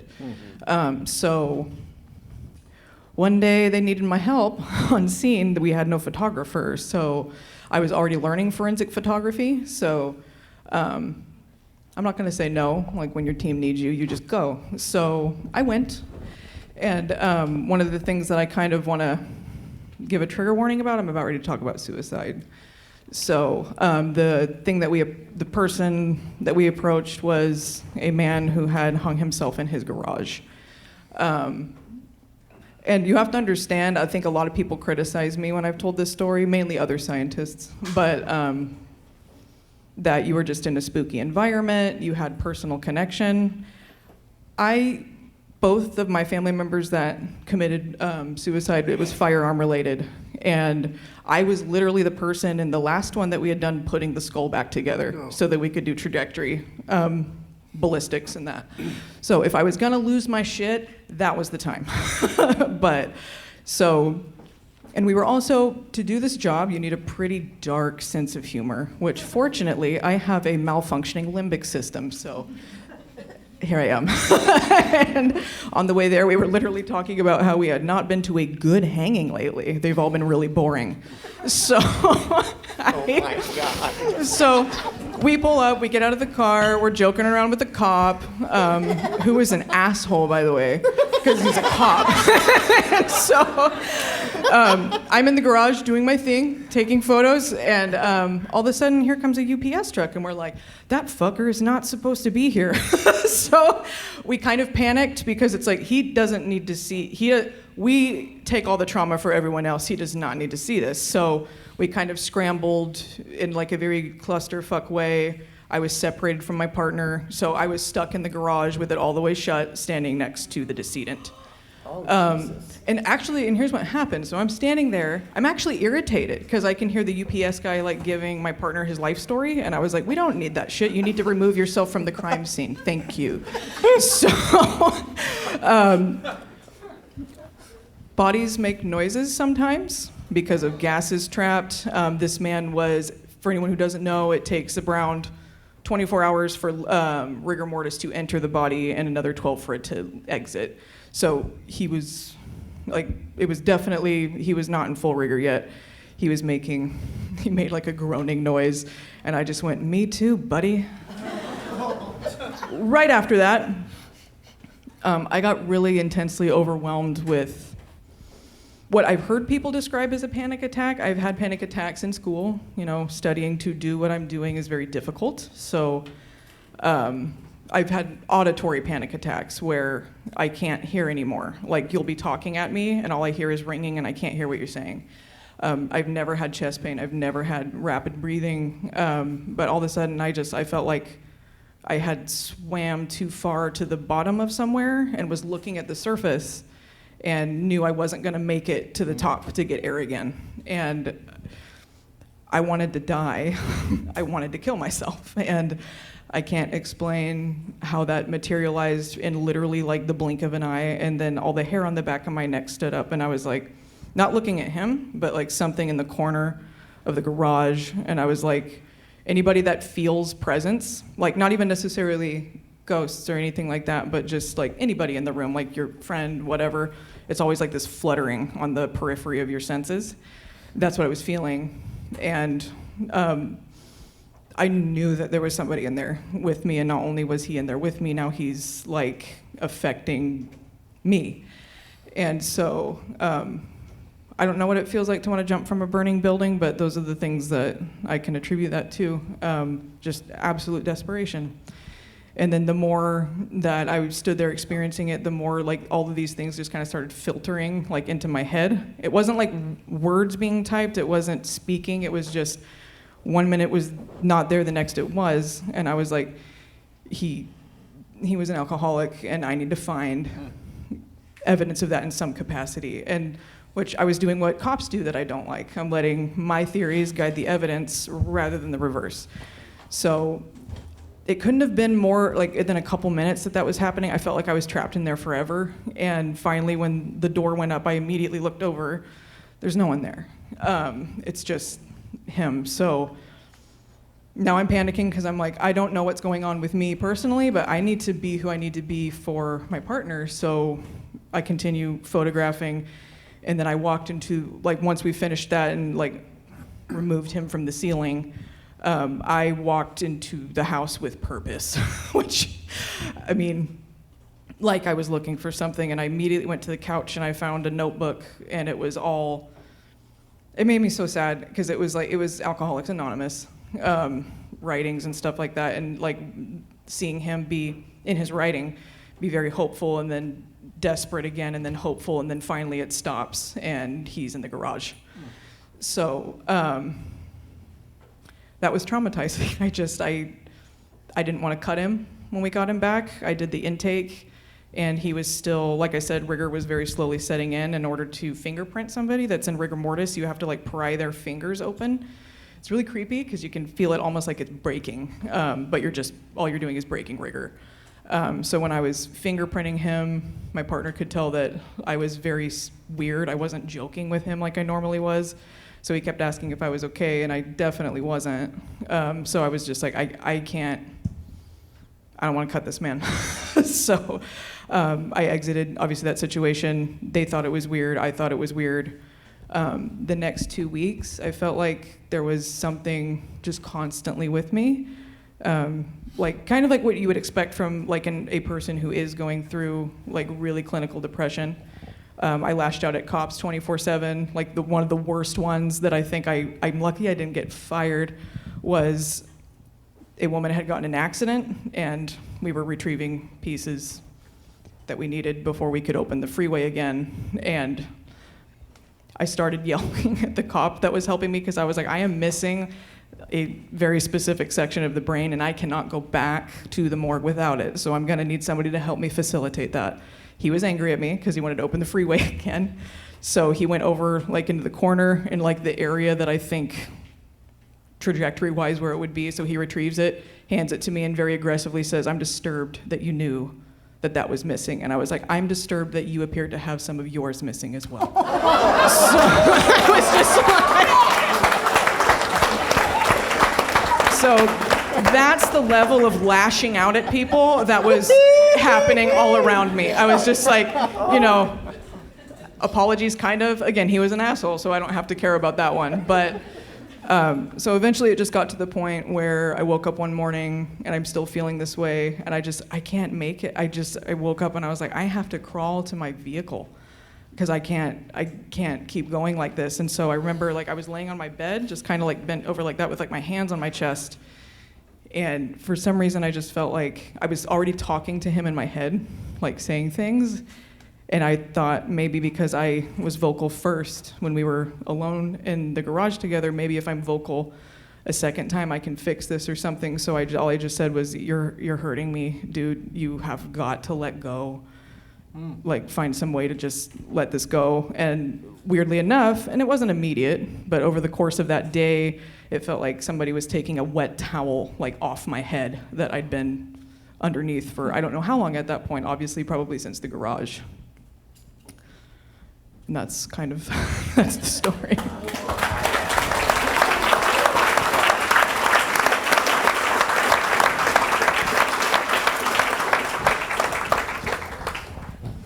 I feel like there could be a CBS procedural about you called Breaking Rigor. Right. It's a very strange feeling. What a wild description, yeah. Yeah. What got you interested in doing that line of work? I'm just curious. Kind of a lot of things. I saw The Vanishing when I was too young. The remake of the original. The original. Yeah. So I have a thing about missing people. I've had it my whole life, and once you find out that your limbic system doesn't function well, you kind of feel like, okay, there's only like a certain subsect of the population that can do this job. I don't do it anymore, but I was in love with it, and somebody has to be there to put somebody's skull back together. So. In the garage, what did you like sense? Somebody, you said you realized he was the only one in there with you. Did you think there was like a third? I did, yeah. What was it like? In terms of what? Like, I'm auditory so or like sensory? No, just like somebody, like maybe a shift in the like air pressure. But I was just like, and it was weird because I was like, the only reason the asshole cop shows up is to secure this so we can do like the intelligent work. So I was just like, so I was kind of just like, clearly he did not secure the scene. And I was just like, but there was nobody there. Have you ever felt that at a scene before? Like, did you ever feel like you like walked into death? No, almost? It only started happening after. And then like my first autopsy I ever did on a kid really fucked me up. And I don't think that's unique to me. I think that anytime you're gonna have to do that, in my case specifically, it was due to homicidal negligence. So we literally, like, when she was taken to the hospital, our van followed her down to where she was airlifted to because we knew we were gonna take her home. So things like that are always kind of like very difficult. Now I work in tribal health. I couldn't work with kids for a long time after because it was just giving them shots, seeing them cry. It just like triggered this like really specific part of that for some reason where it was just like, And again, like when you're autopsying somebody before, like I could just focus on details and I was very useful in that capacity. But after that gets severed, like it did with that gentleman, all of a sudden now it's affecting all of my other cases. Do they offer like therapy or like when you're going through school, like they do, and it sucks. Yeah, I mean, yeah. That is whatever the it essentially, government can like, offer. you know, when you've done stuff like that, like, and you've seen the worst that humanity has to offer, sometimes they're kind of just like, so you're sad? That's what it feels like they're saying to you, even though it's much more clinical, you know, and it's just kind of like, you're almost looking at somebody and you feel like, unless you've also seen a dead child, you don't get to talk to me. Yeah. Like, that's kind of how it feels in a way. Yeah. Oh. Yeah. Well, Jesse, thank you for sharing that story. Yeah, thank you. That was incredible.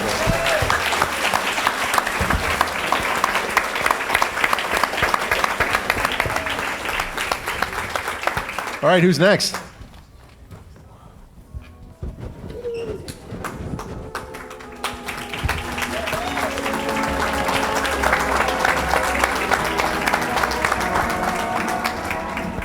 Hi, Scarlett. Hi. Nice to see you guys. All right, I guess I am tall enough for this. I feel like my story is much shorter, but my name's Scarlett. Hi. Back in 2009, I moved to Europe, and I was living in a small village in the Pyrenees, and there was this castle that was up above the village, and we used to go to it all the time. We used to go to it all the time at night. So like the first month that I'm living there, this filmmaker from Finland was visiting, and this guy, Laurie. And so I think we had been hanging out, and about 2:30 in the morning, we were like, let's go up to the castle because we're gonna go watch the sunrise. So we're hiking up to the castle, and it's quite a climb. And it's quite a climb in the dark. And we get up to the top. As we're getting up closer to the top, there's like one entrance to the castle, and then there's like a whole keep, and then there's another entrance on the other side. So we're coming up to the entrance, and we keep hearing this weird noise like somebody's felling trees.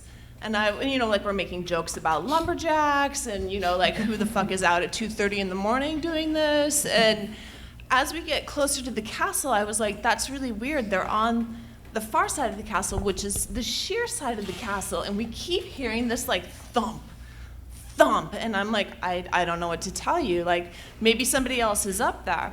So we go through the first entrance, and we go into the keep, and we're sitting there, and I'm like, it seems very odd up here tonight. And Laurie's like, it does. And Laurie's like, you know what? I'm going to go through the second entrance. And when you go through the second entrance and you go down to the right, there's where the old guard tower used to be, and then it's all sheer. And he's like, I'm going to go see if somebody's out there. And I was like, okay. And I hear this noise again, and I'm like, God, it sounds closer. Okay. And so I go and I sit on this little wall, and like next to me is a stone staircase that goes up to the battlements. And I'm sitting there, and I hear this scraping noise come up, like it's coming up over the battlements. And I was like, oh shit, it's in here. And Laurie like comes back through the door, and he's like, there's nobody out there. I didn't see anything. And I was like, Laurie, sit down and shut up. It's in here with us. And Laurie, for whatever reason, turns around and he goes, show yourself. And I was like, oh, fuck. Like, this is not a place where you do that. And I was like, what? And all of a sudden we hear this noise, bang, bang, bang. And I was like, sit down, shut up, do not say another word. And like, we're sitting there and we're both staring up at the stairs, and there's nothing up there, but like the castle, like it gets hyper dense. It's like, it really like constricts, and it's like almost like the sky gets darker, and like it's crazy dense in there. And we're watching, and suddenly it comes a little closer, bang, bang, bang, and we're like, oh my God, what are we gonna do? And like I'm grabbing his arm and he's grabbing my arm, and we're just watching, and it comes down a little bit closer, bang, bang, bang, bang, and like it's so loud that I can feel it in my teeth, and like I can feel it in my bones, and I know I'm holding my breath, and we're just like, what are we gonna see? And then it's right next to us, and it does it one more time, and it's just reverberating throughout the castle, and we're like, fuck. And then all of a sudden the castle changes. It's like the castle exhales, and like everything becomes light again, and everything dissipates, and it's completely gone, and like it becomes night again. But what's so crazy about this story is like, after this happened, Lori and I start laughing. Like we're laughing, like that nervous, terrible laughter, like what is wrong with us? Most people would run out the door screaming, and we're like, oh, what are we gonna see? But when I was living in this place, like I'm a huge history nerd, and so I was decoding and translating all these old dossiers that were given to me by old villagers, because I was so fascinated with the history of this place. So it was about a month and a half later, and I'm doing this translation, and I come across this old legend about the old sentry for the castle who everybody knew by the banging of his stick. What? And that he was so in love with that stick that he was buried on the mountain with it. No. And so I was like, I just remember when I translated that, I was like, oh my fucking God. Like, and he's still there, and we know he's there. So yeah. Wow. Yeah. That was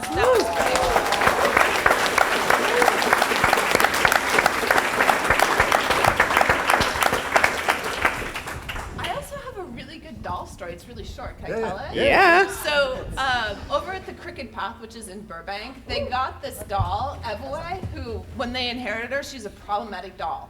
And like a thoroughly haunted doll who it's always like haunting children. And so I was in there one day, and I was sitting like by the candle bar, and my friend Sal was behind the counter. He's the co-owner. And I'm chatting with him, and like Evoe's in a case over here. And this little girl comes in with her two dads. And she's so cute, and she comes in, she's looking at all the stones and blah, blah, blah. And she doesn't see the doll. And I'm watching her, and I see her like turn toward the jewelry by the cashier, and she turns toward it, and all of a sudden she flinches.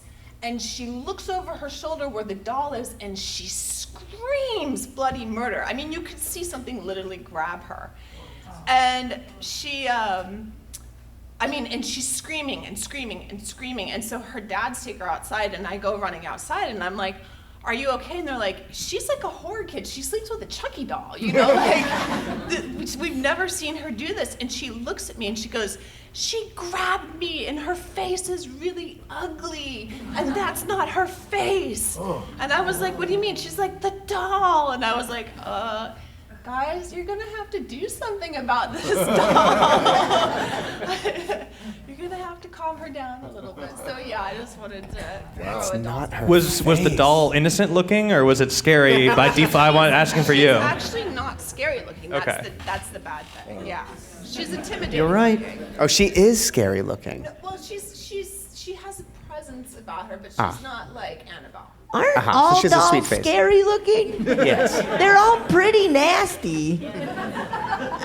Is there a good-looking doll? I mean, you like the Raggedy Ann. I do, yeah. You're nasty, man. She is raggedy. They're spooky. Yeah. They're spooky. Yeah. Yeah, you like Raggedy Ann in kind of a weird way. I was just protective of the original story. He's protective of the IP. I did play a very good joke a couple years ago on my neighbors, where I got a doll from the thrift store and messed her up, and then we put a sign on her that said, "I'm your problem now," and stuck her on the porch. Oh, that's amazing. Yeah. That's amazing. That's a good bit. Wait, this castle, what was the name of it? It's Montségur. Okay, interesting. And you're allowed to just go walk around it? I lived in the village, so yeah. And so it's kind of game on. Yeah. Whoa, that's cool. How big is this place? It's pretty big. I mean, it's not multiple rooms. There's one keep, and then there's like another tower, and then there's old, like where people used to live kind of on the side. but it's not like room after room after room, and it's also open, so it's just the walls. There's no. So it's the ruins of the castle. Yeah, it's the ruins. The house that Phil Spector committed his famous murder in is Pyrenees It's called Castle. The Pyrenees, yeah. And it was modeled after a castle, I think, yeah, right? A real one? That's probably the one you were in. Maybe. I think. There's actually a lot of castles in Europe. Yeah. Well, yeah, how many are in Pyrenees? There's a lot. Okay. lot, Well, yeah. Hey, you know what? I'm not the history expert here. Had other people had an encounter with him as well? Yeah. Yeah. I actually came across 2 or 3 different encounters with him.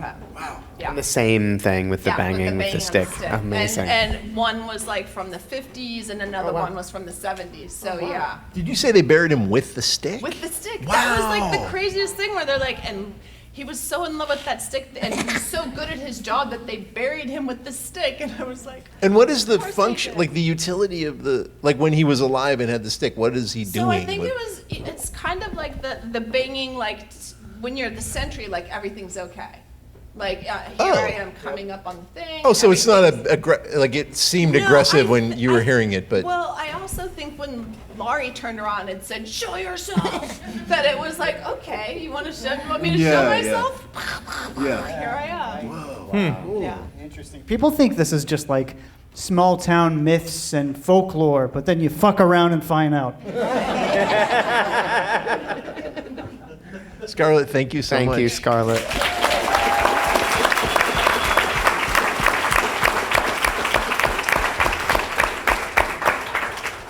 Who's next?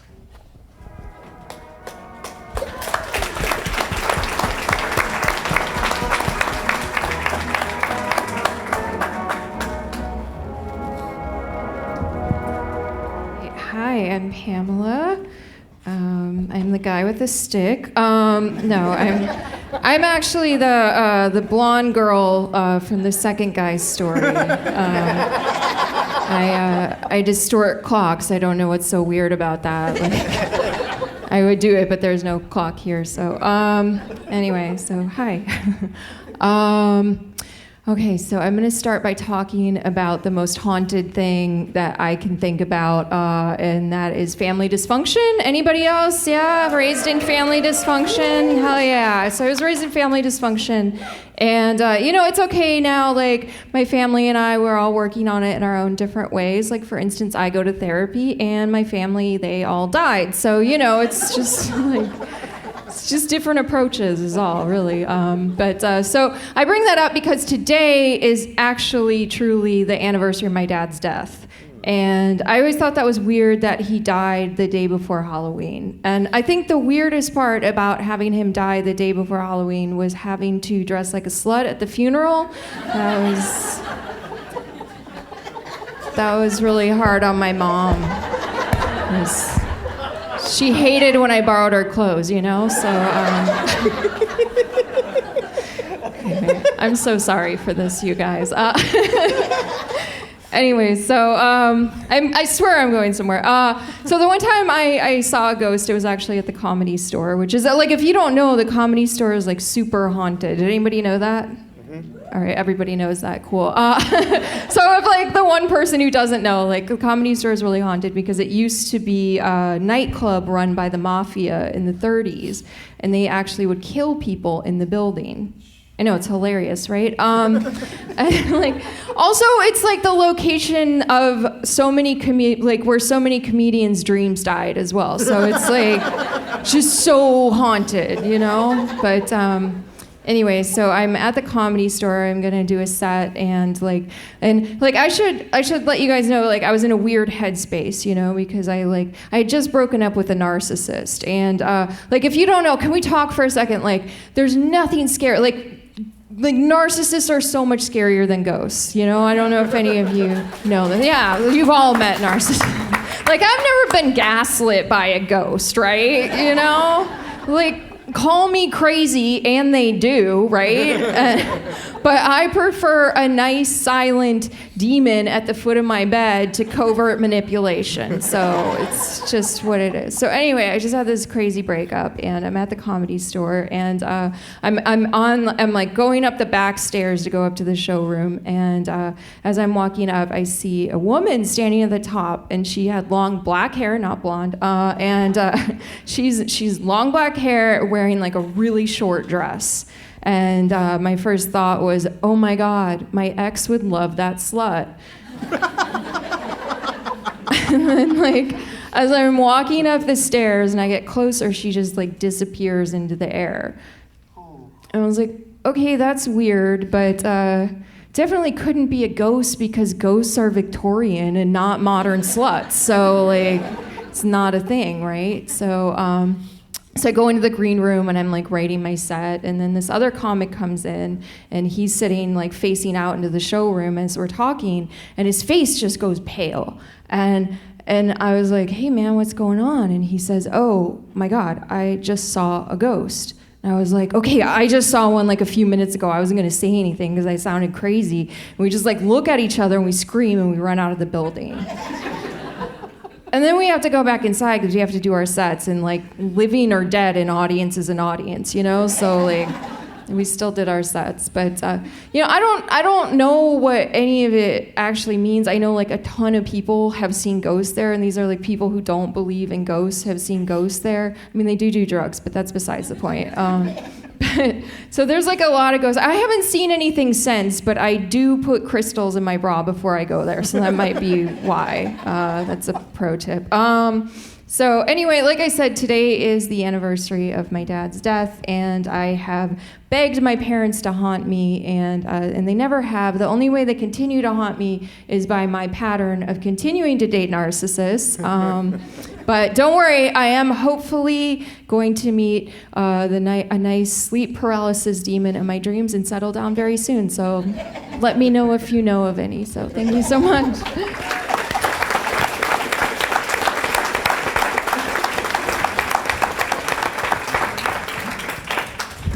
Thank you. Hi. I'm scarier than the story is, I feel like. You're not scary. Have other people seen her at the Comedy Store? I don't know her specifically. I feel like I have to take this back out. I don't know her specifically, and actually, like the comic in that story, like you can't. He actually died. He ended up dying, so you can't. The one that you. Really? Yeah. Oh, wow. I don't think it was. I hope it wasn't related, but it was years later. So, but I swear it happened. But like, yeah, no. Other people have seen weird things. Like this one manager told me that like he would go to close up the store, and then like he would go into the room that I saw this ghost in, and like he had just cleaned everything up and everything was like put away normal, like the tables and the chairs, and then he'd turn his back and hear a noise and look back, and like all the chairs would be stacked on the tables. What? Just weird stuff like that. So I don't know. Well, Betsy, have you had experiences at the Comedy Store? No, I don't. I've only been there a couple of times, and I have not. So sorry. Sorry, no. Sorry, no. Shit. That was really unfair of me to do that. Shit, sorry. No, I don't. Who else hasn't had experiences at the Comedy Store? Did you ever inquire who the person might have been? Was there any sense of? I don't. This is so. It's so. There's a dark history to that room in particular. I'll try to. How do I lighten this up? They actually used to. This was before comedy, and maybe after. Who knows? But like. They used to perform certain surgical procedures on women in that room back in the day. This like is you lightening things up? Yeah. I didn't say the word. Oh, wow. Sorry, I'm so sorry. Keep going. But yeah, that's what I know about that room in particular. Okay. Yeah. Have you felt like things or other energies and stuff when you're at the Comedy Store? Like male comics mostly. Oh, but like, very scary. The ghosts are better. I don't know. I was going to ask. Oh, go ahead. No. I was gonna say, do you think there's a connection between meeting all these narcissists and hanging around comedy clubs? Like 100%. 100%. Yeah, but I have, like, to go back to your question, like, I definitely have felt, like, scared to be in rooms alone. Like, I won't be in a room alone there anymore for multiple reasons. Yeah. But, yeah. You are right, though. I'd way rather have a ghost than a human being in my bedroom. Without me knowing! Without me knowing! It's so scary, though. If you're like, is this an intruder or a demon? Give me a demon, man. Well, don't. You gotta be careful. Don't give me a demon. 200 people heard you say, give me a demon. If Jesus comes to me tonight, I don't know what I'm going to do. Shit. Pamela, thank you so Thank much. you so much.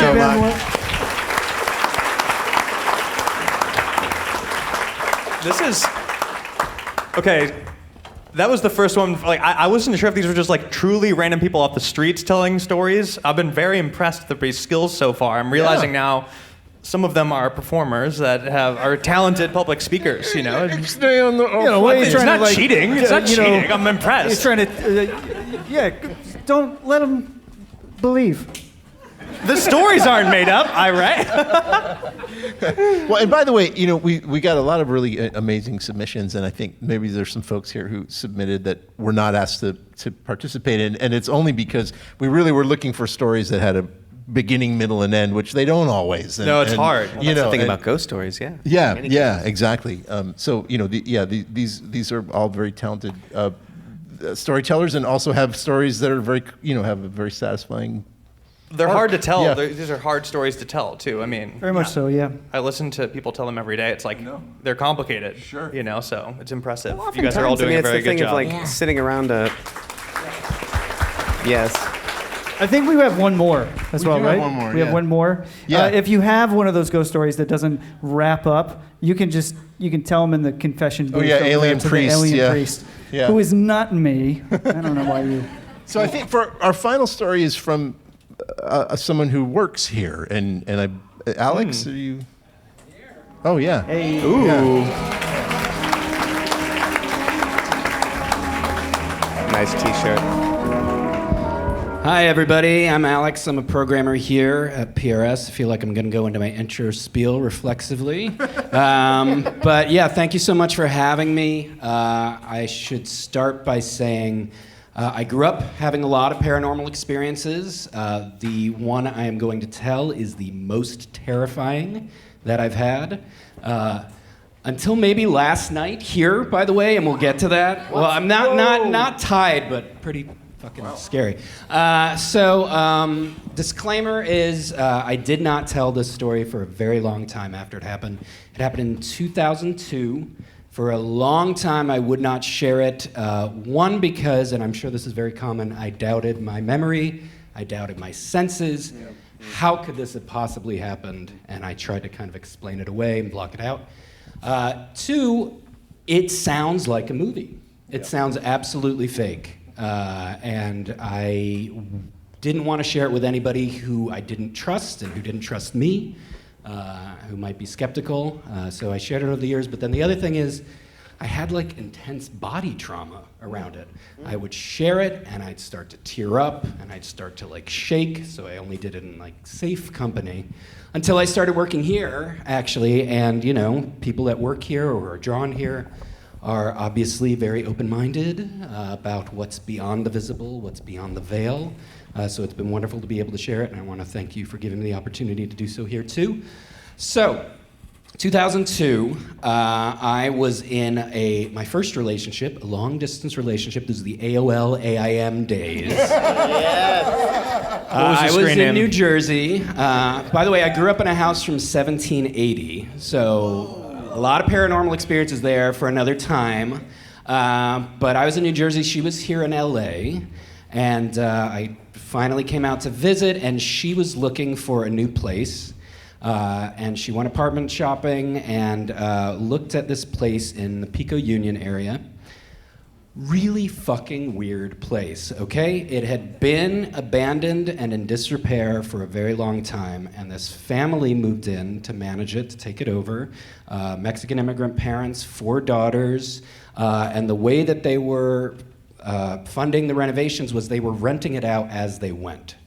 So, trashed apartments. I'm talking like beams falling over, shards of glass, lumber everywhere, like really in bad shape, okay? But they fixed up the front-facing apartment on the first floor, and then that family lived in that. They fixed up the front-facing apartment on the second floor. This really weird guy moved in there. And then they were going along as they went top and bottom floors. She came, and the father, who is the manager of the building, did not speak English, so he had his eldest daughter, anybody who came who didn't speak Spanish, he would show them around. So this daughter was in her early 20s, about the same age as my ex, who we'll call Kay for the story. And she was joined, the older sister, by her youngest sister, who was about 9 years old. And the younger sister was like, "What apartment are you checking out?" She said, "Number 17, and she said, "Do not move in there. There's a 9-year-old girl. It is haunted." Older sister said, "Don't listen to her, shut up, stupid," older sister, younger sister dynamic, whatever. So they showed her the space, nice little studio apartment fixed up, pretty okay. The apartment underneath it, empty, not fixed up yet. Apartment next to it, empty. Across from it, empty. Okay, so she moves in. Everything's fine, late night conversations on the phone, all of that. And, but she starts getting sleep paralysis. She starts waking up with sleep paralysis. Never had it before in her life. She woke up, felt like somebody was just pushing her down into the bed. Could not make a sound, could not move, felt constricted breathing, and just had to wait for it to pass. Then, a couple months in, she starts hearing a young woman crying in the hallway. There was a couple that lived downstairs, young couple who were always fighting, so she just presumed this poor woman, she heard her, she's gonna go out and console her. Opened the door. It was like somebody just turned the stereo off. No sound, nothing, nobody in the hallway. This is dead of night. This happened several more times, and the freakiest part is I would be on the phone with her at night, and it would happen, and I would hear it through the other end of the phone. She would hold the phone up, and I could hear this woman crying on the other phone, and she would be like, "Well, I'm gonna go check." Boom, same thing. No sound, nothing, empty hallway. All right, I come to visit, spend the summer in this apartment, and I witness the sleep paralysis. I'm woken up, I see her basically frozen on the bed, unable to move. There's nothing I can do. I'm trying to move her. She's just, stiff as a board, and I just have to wait for it to pass, right? Then I hear the crying, okay? I do the same thing. I go out in the hallway, exact same thing. This happened 2 or 3 times throughout the summer. One night, we are awoken by a loud thump coming from the bathroom. Just one thump. And then we hear the crying, but it is louder than usual, and it sounds like it is not in the hallway, but it is in the apartment. And we start hearing more thumping, almost like a kind of thrashing sound, right? Just thump, thump, thump, thump, coming from the bathroom. Crying is getting louder. We get up. This is probably around 3 a.m. We head to the bathroom, and it's like someone's in the bathroom. The sound's getting louder as we walk towards the bathroom. The thumping is getting more frenzied. We turn the light on. It truly is as if someone is in the room with us, crying intensely, freaking out. The thumping is getting worse. The lights are on. We see the bathtub vibrating with the thumps. Mind you, nobody below her, no one's banging on the ceiling, nobody next door, no one's banging on the wall. And we're watching this while this crying is going on, we're watching this bathtub vibrate. There's a bottle of shampoo on the edge, and our eyes just trained on it, and it finally knocked over, and we ran the fuck out and slept in her car. And the next day, she was like, I'm out, we're done, moving out. She went to that older daughter and said, we are leaving. And the daughter said, what happened? And she said, that place is haunted.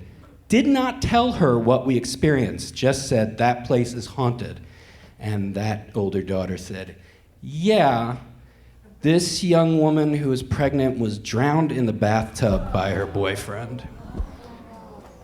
And that's what we experienced the echo of in the bathroom. So, yeah, we moved out that day, and that was that. So, that is my story. It's traumatic. And then years later, I convinced myself it hadn't happened. You know, bad breakup. We didn't talk for a long time. We finally reconnected, and I just said, can you tell me what you remember about that experience without me telling you anything? And it was exactly the same story. So, yeah, I got through it. That's for starters. Then I'll tell you what happened here. Okay, we'll ask you some questions and then we'll finish. Yes. Yeah.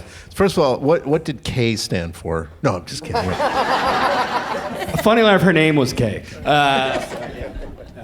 It's true. You know, we talk about this all the time. How so many things you said resonate. First of all, it can be 10 minutes later after you've had a paranormal experience, and you start going, "I think I made that up to entertain myself. It didn't happen. I didn't see what I think I saw."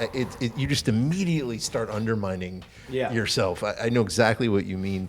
But it seems like you heard this and you saw the vibrations, but it seems like you really felt it too. Oh yeah, I mean, it was like it was happening in the room live, and we just could not see it. Yeah. Other than the vibration. Yeah. You know. You described it as a trauma. Absolutely. Yeah. It was terrifying. Yeah. You know, you can't. I had other experiences, and the other experiences were visual growing up. Oh. I would see things, and this was more frightening because it was clearly playing out. You know, this echo of the past was playing out. And just could not see it, but could hear it like as clearly as I can hear you. You know, it was really, really horrifying. The other thing you said that also really resonates is that so often when you have these experiences, they seem like cliched horror stories, and you feel like an asshole when you're recounting them. Totally. But they do work that way, and we've often speculated, like, is that actually where the cliches come from? Sure. Because that's how these stories actually unfold in reality, and so, but it's such a tricky thing because it just makes everything seem so suspect when it plays like a horror film. Well, I almost want to ask people before I tell it. Have you seen The Changeling? Yes, George I was C. thinking Scott? it the whole time. And then if they say no, I'm like, okay, good. I can tell you the story, and it won't sound like bullshit because I watched that movie years later, and spoiler alert, there are a lot of similarities to the big pivot and twist in it. So yes. What's the name of this building? Where is it? I don't know. And that's the wild thing, because I didn't live in LA at the time. So I had a very loose idea of the geography. And I've gone back and tried to find it, and I cannot figure out what neighborhood it was in. And we're not in touch anymore, she and I. And so they probably remodeled it, and there's people living in there right now. I'm sure it was in rough shape. I bet it's not there anymore. Don't you think they should have to warn you that when somebody dies like Little girl that, tried, didn't she? Yeah. Yeah, isn't there like a cap of like 10 years, within 10 years or something? Yeah. Oh. Well, the older one straight up lied to you. She lied, yeah, straid up lied. Because she was the one who told us what had happened at the end, so, Whoa. All right, so should we close out with what happened? Sure, right. So I had to get permission, sort of. I didn't know what the party line on telling ghost stories at PRS is, because a lot of people have had experiences here in our library, which is from 1936, has occult and esoteric metaphysical books in there. It would be the place you would think that hauntings would happen. But my two experiences, and they're linked, one I was in the courtyard, and one was last night in here. Oh, here we go. In there. Let's all go in. Let's all go in there. I mean, I'll open it up afterwards if you want to check it out. So Nonprofit. I'm unhealthy work ethic here. Sometimes I'm here till very late at night. I cut the trailers. Some of the trailers you see ahead of the show were edited by me. So I was here late night. I was editing a trailer. I was in the zone. It was, again, of course, around 3 a.m. And I have a dog who's with me in my office. He's there right now. And he was with me. He was sleeping, and we both heard. Okay, so you know when you come in, there's those gates on either side of the courtyard. Of course, 3 a.m., those are closed. Everything's locked. I'm in there. The bookstore lights are off. My office is right off the bookstore. I hear, in the courtyard, a young woman laughing and talking. And dog barks. I sit up. I run out. As I go into the bookstore, big glass window in there, I see a young woman in a skirt run past the window. I go out. There was very funny Ring camera footage of me like terrified, looking out there. I wish we still had it. I would be like, roll that beautiful bean footage. Anyway, I go out there, and of course, nobody out there. Okay. So that happened about 6 months ago. Last night, first of all, another suicide trigger warning. I had a very rough day yesterday. I got some very upsetting news in the morning. Actually, my psychiatrist committed suicide. So I was in a very raw place all day. There's a lot to process, and thank you.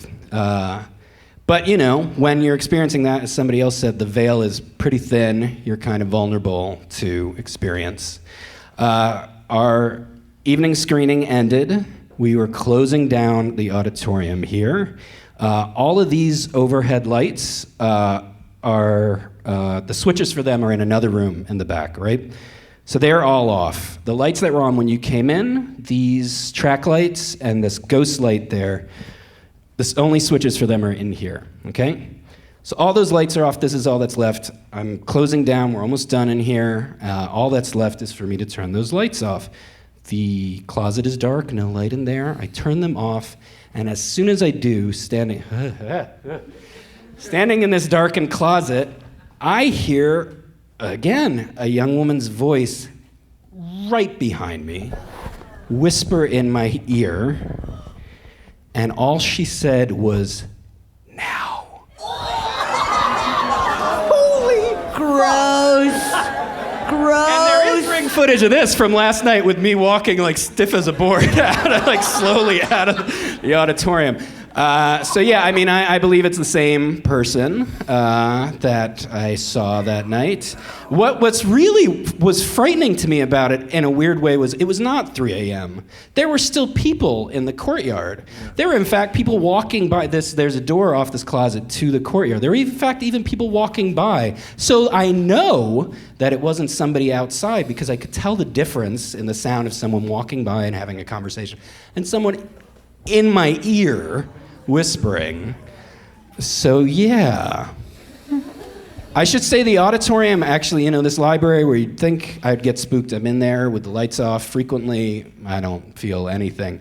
This auditorium is the only place that I feel creeped out.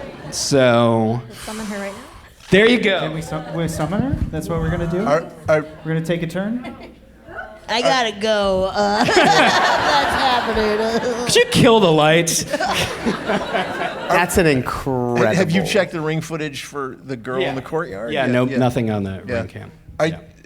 Do we have? Are we permitted to speak of hauntings in this building? Sure. Well, I mean, there's that footage of the stuff in this. Yeah. There's footage of something here. I don't know what I think it is, because we also catch like moths and stuff. It's on very the hard to say, but and I know it does move one in person a very here odd thinks trajectory. that it's spiders. Somebody thinks everything's spider webs. We won't. But yeah, there's some videos what is it? in this. What was captured? It is an orb. It's moving in front of the stage and then onto the stage, and then it zooms back to the back of the theater. It's a family of orbs. There's a bunch of them. They're all. There's a video with a bunch of them too. Yeah. So the same captured within the same. To fill you guys in, like about 2 months ago, the three of us were granted access to this space all over the place to do a little paranormal investigation, in which this place has not done maybe like ever. I don't think they allowed it. We'll just say Yeah. never. No one's ever investigated this place before.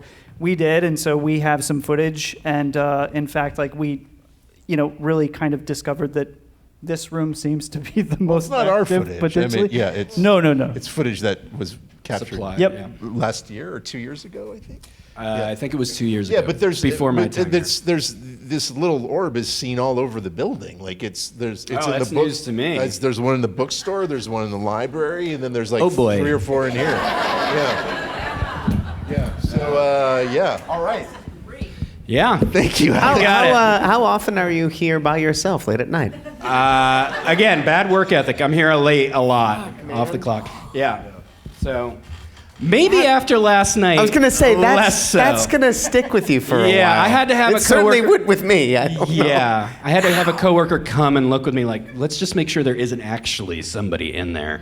I wasn't gonna check alone. But yeah. Maybe she was telling you to leave now.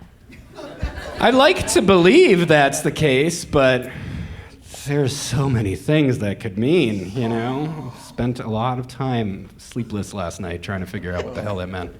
Yeah, So I was like, now I'm attaching myself to you. This is it. That was how recent? This was last night. Oh, that's what I thought. Wow. In here, folks. That's my bag's in there. Yeah, my bag too. We'll make sure we turn all the lights It's a really off. small room, by the way. cleanse every It's very bag. scary. Yeah, so to have you were that- standing in there? I was standing in there, and it was almost immediately after I turned off all the lights in here. That's like a closet in there, by the way. It's a like, closet. There's like Can you- Small closet. Can you do a thing just for suspense? Can you slowly open that door? Just Oh in yeah, case? I was Oh gonna my do. God. maybe grab a green backpack and slide Right, it out. shh. Quiet, everybody. Go in. I am not going in. Not you. No. I'm telling him. Oh, he's going Okay, in. lock him in. Lock him in. No way. Well, Alex, thank you so much. Thank you guys. Thanks everybody.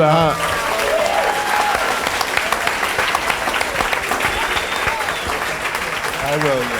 Yeah, I'm going to. Yeah. Thank you so much, everybody. Thanks for coming. Thanks to our 9 brave storytellers. Thank you so much. Thank you, PRS, for hosting. We're doing another one of these on December 6th, I think. Not Ghost Story Slam, but it'll be a new topic. Thank you, Haley Pearson, for who works for both Jack and for SpectreVision. Thank you, for Haley. producing this event, and thanks to the young woman who is apparently running around wanting to date Alex. So, we'll see you in the courtyard. Thanks, folks. guys. Hey, everybody. Thank Thank you. you.